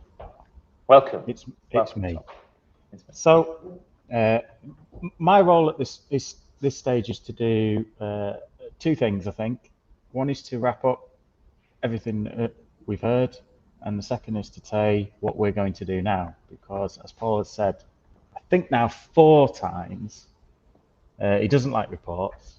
He wants to kill all reports, even, and we want to know what we're going to do next. So, the first thing I'll do is answer a question which I've been asked to answer, which I think was a really important one, that was by Janet Bowstead in a question.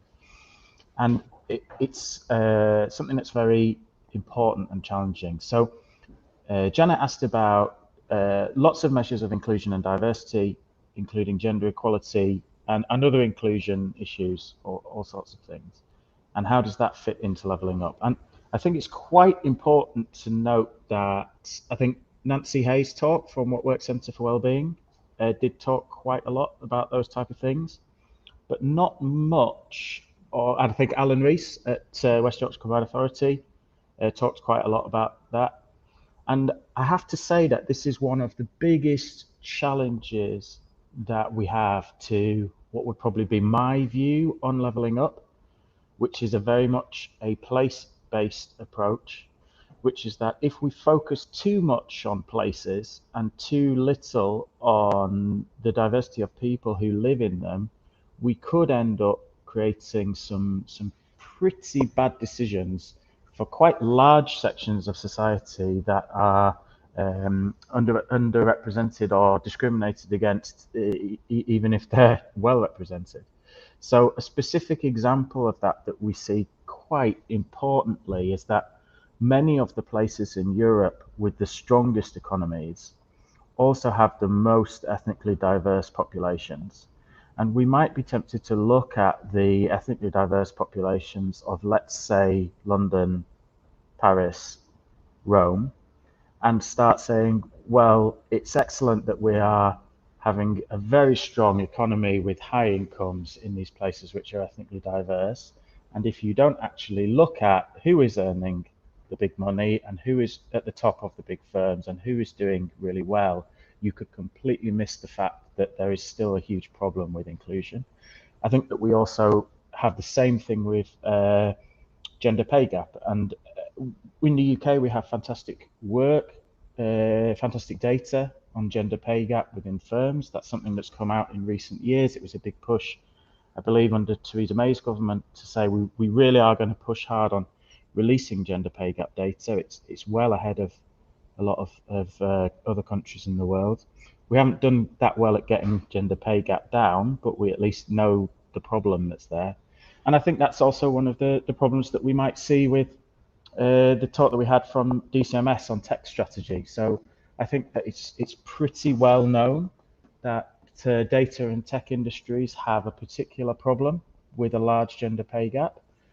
If we are going to increase the productivity and increase the success of these firms, we do run a risk of increasing the gender pay gap as we do it. Now, my suspicion is that any kind of place-based approach to looking at this will completely miss all of these areas of exclusion. And so that's why I think really we all ultimately agree that we have to think both about places and about people. So if you click on the link which I have pasted into the chat, you will go to the open document which Open Innovations runs for all of our events. You'll find that off the Hub website that you probably got to this event from, and if not, just search for Levelling Up with Data on Google and you'll find it pretty well. And I'm down at the bottom in the What We Will Build Now section. And I should say, we had a vision going into today about what different types of levelling up were, what different visions of levelling up could be. I think the two most extreme visions that we've seen are What Works Centre for Wellbeing and Nancy saying we want more equal wellbeing. Hello. Justin, you can share your screen. There's a button at the bottom to share your screen if you'd like. Do I dare? The one with the arrow, present to audience. Present to audience. Let's see how this works.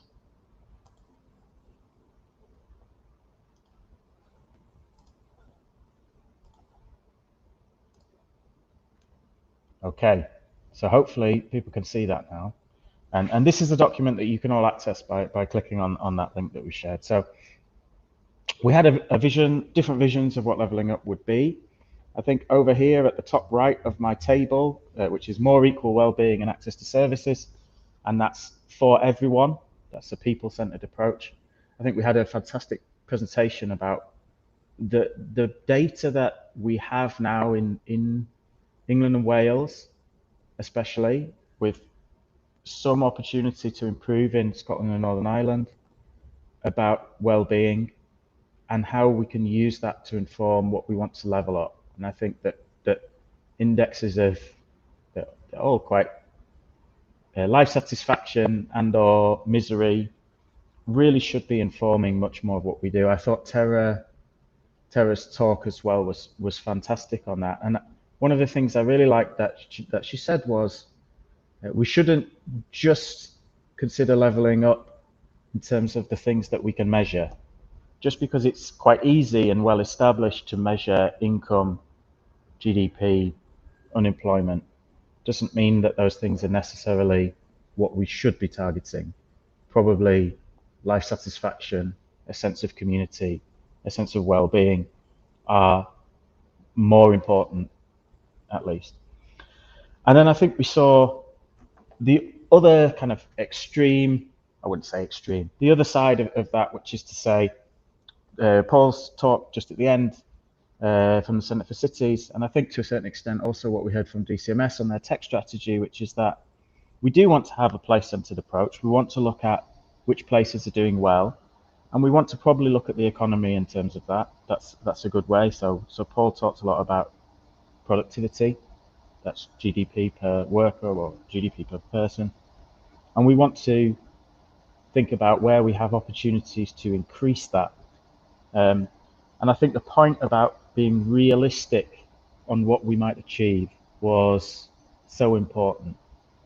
We might reasonably want, as a society, to have equality of opportunity and outcomes for everybody in society. But it's probably not reasonable to even hope for equality of productivity across all of our different and varied places.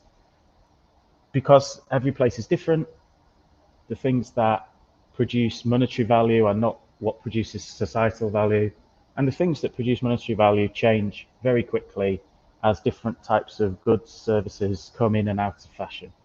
And we shouldn't probably be targeting that. So I really like that angle that says, yes, let's think about how we might level up and reduce inequalities within the UK, but let's set our target probably not at full equality, just something reasonable that's better than today. And I think that's something we should probably be realistic about.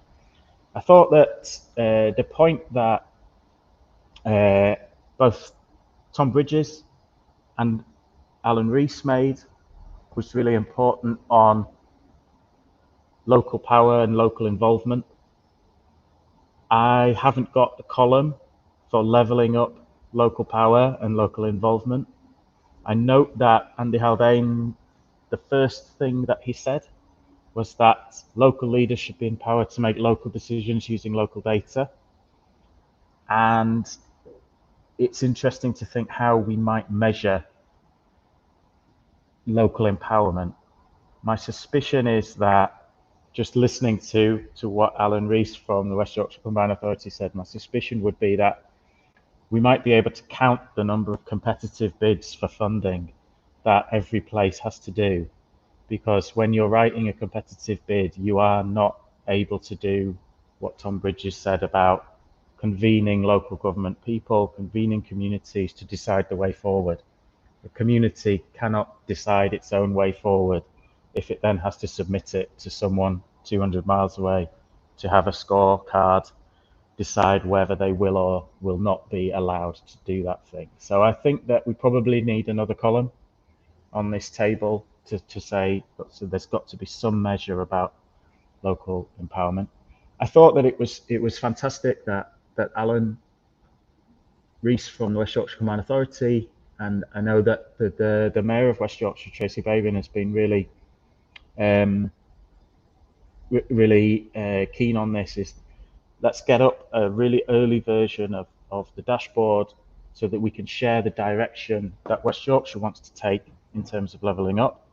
I think it is important to remember that levelling up has to occur within West Yorkshire, not just West Yorkshire and the rest of the country. And I think that applies probably absolutely everywhere. So there is no part of the UK which, even if it currently has a strong economy, high incomes and good life satisfaction, doesn't have very significant parts of its own area which don't meet that ambition for enough people. So I think that's where we are. We have this table. We've seen lots and lots of ideas about ways that people are currently measuring our progress on levelling up, the size of the challenge that we face, and also existing dashboards that people have built. So the next stage for us is to try and build, for currently 6 squares, what a dashboard looks like. I suspect that we're going to end up with 8 squares, because I do think that this local empowerment issue is something that we missed out on before today's event. I think most excitingly, we've got a huge opportunity to draw on all of the work that other people have already done, so that we can populate these dashboards very quickly. I think the announcements that we've heard from the Government Statistical Service and the ONS on the level of granular data and timely data that will be available at small areas is, I find it astonishing. To think back 6 years ago that we could be having that level and quality and timeliness of data is really amazing. So it's clear that the data has caught up a long way. I think the data has overtaken our ambitions 5 years ago, and it's only because our ambitions on this issue have grown that the data still needs to keep catching up. I suppose the last thing that I would say about this stuff is we will be building these dashboards. We will be saying these are ways that we might want to measure what our gaps and what needs to happen in order to do levelling up and track our progress on it. I probably would want to finish what I'm talking about with coming back to what Tom Bridges at Arup said, which is that more and better data is really good and it's really important, but ultimately we need to be building a coherent strategy and having a plan and being realistic, and just understanding that a dashboard is there more to track our progress, to challenge us to be clear and consistent in what we think levelling up is, what the different aspects of levelling up are, and how we want them to all interact with each other, and to track our progress. But ultimately, it feels like it can only be part of the discussion, and probably not the most important part of the discussion, because ultimately it should just be feeding into good policy making and good decision making and all of the kind of things around community involvement, place involvement, and decisions taken together that we probably all agree is important. So I've been really happy with the outcome that we've got today. It's been a great opportunity for us to hear from, hopefully, a wide range of views on what levelling up might be and what the point of it all is. I probably think that there's been quite a lot of criticism about the fact that the government hasn't been able to define what it means by levelling up yet. We'll see if in the new year, when they finally release a white paper, they come closer to defining what they think levelling up is. But I also think we should maybe cut them a bit of slack, which is that given that we can't agree what levelling up is or should be, it seems quite unlikely that they're going to be able to. And that's probably fine, because all of us probably think that all of the different definitions of levelling up are important, and we just disagree on which bits are most important and which bits are least important.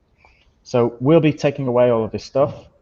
We'll be building the prototypes of these dashboards. We'll be sharing them openly so that people can comment. And I suppose my last thing to say would be, we've heard from a wide range of views, but we certainly haven't heard from all range of views. If you think that we've missed something important, then we are really keen to hear about that, and to make sure that we include that kind of thinking in the work that we do.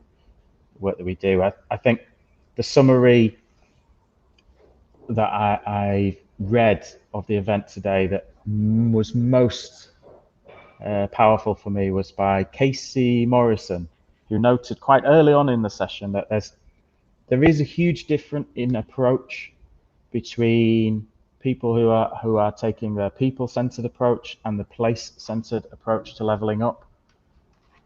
Clearly, we want to do something in leveling up that is a hybrid of the two. Place has become definitely important in UK politics and UK policy, and there is quite a gap for us to bridge in terms of working together on those things. So let's see how that goes. Hopefully it all goes well, but I don't underestimate the challenge that we will have. Thanks, Tom. So thanks, Tom. I'm just going to ask Stian Westlake to join us. So I'll let Stian let us know why he wasn't able to join us at the start. Hi, Stian. Are you there? I am. Hello. Hi, Stian.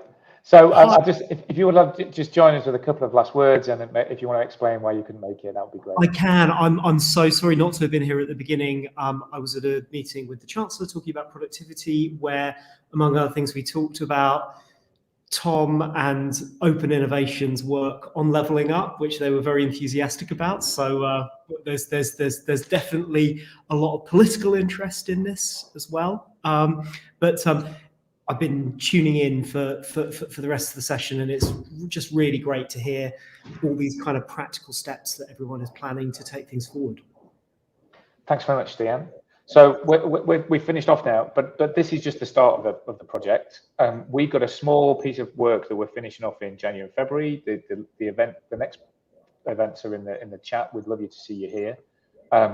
We're going to have a check-in in January where Tom's, it's mainly a working session. So if you want to bring your data, bring your insights, we're going to do an open working session on the next steps. And then we're going to present what we built at the end. Andy Haldane and Neil O'Brien's team have promised to join in, and I'm guessing now Rishi's team are joining in as well. So because it's all open, people can join in when they want. You know, that's the whole beauty of it. And then what we're going to talk about, and we'll hopefully be talking to everyone who's on the call, is how we make this more a thing that's going to run for more than 3 months. So I'll be getting in touch with everyone who's joined in about what their role is in that, how we fund it, how we build it, and how we build this open coalition. Because what I've heard from everyone is we need more data, we need to collaborate more, we need to do this at pace. And the only way I know of doing that is to do that in the open with some sort of neutral convening organization in the middle of it. So that's that. So thanks very much, everyone. And thanks to Tom, and thanks to Stian. Thanks to all our speakers, which were amazing. All the videos are going to go up later. All the resources are going to be there. It's going to be something that's going to exist on the web, obviously, and be searchable and findable. And we look forward to seeing you in January. And we'll find out whether or not we're in Plan B measures later on. I've just seen it noted on the twits. Yeah. Take it easy, everyone. Thanks very much.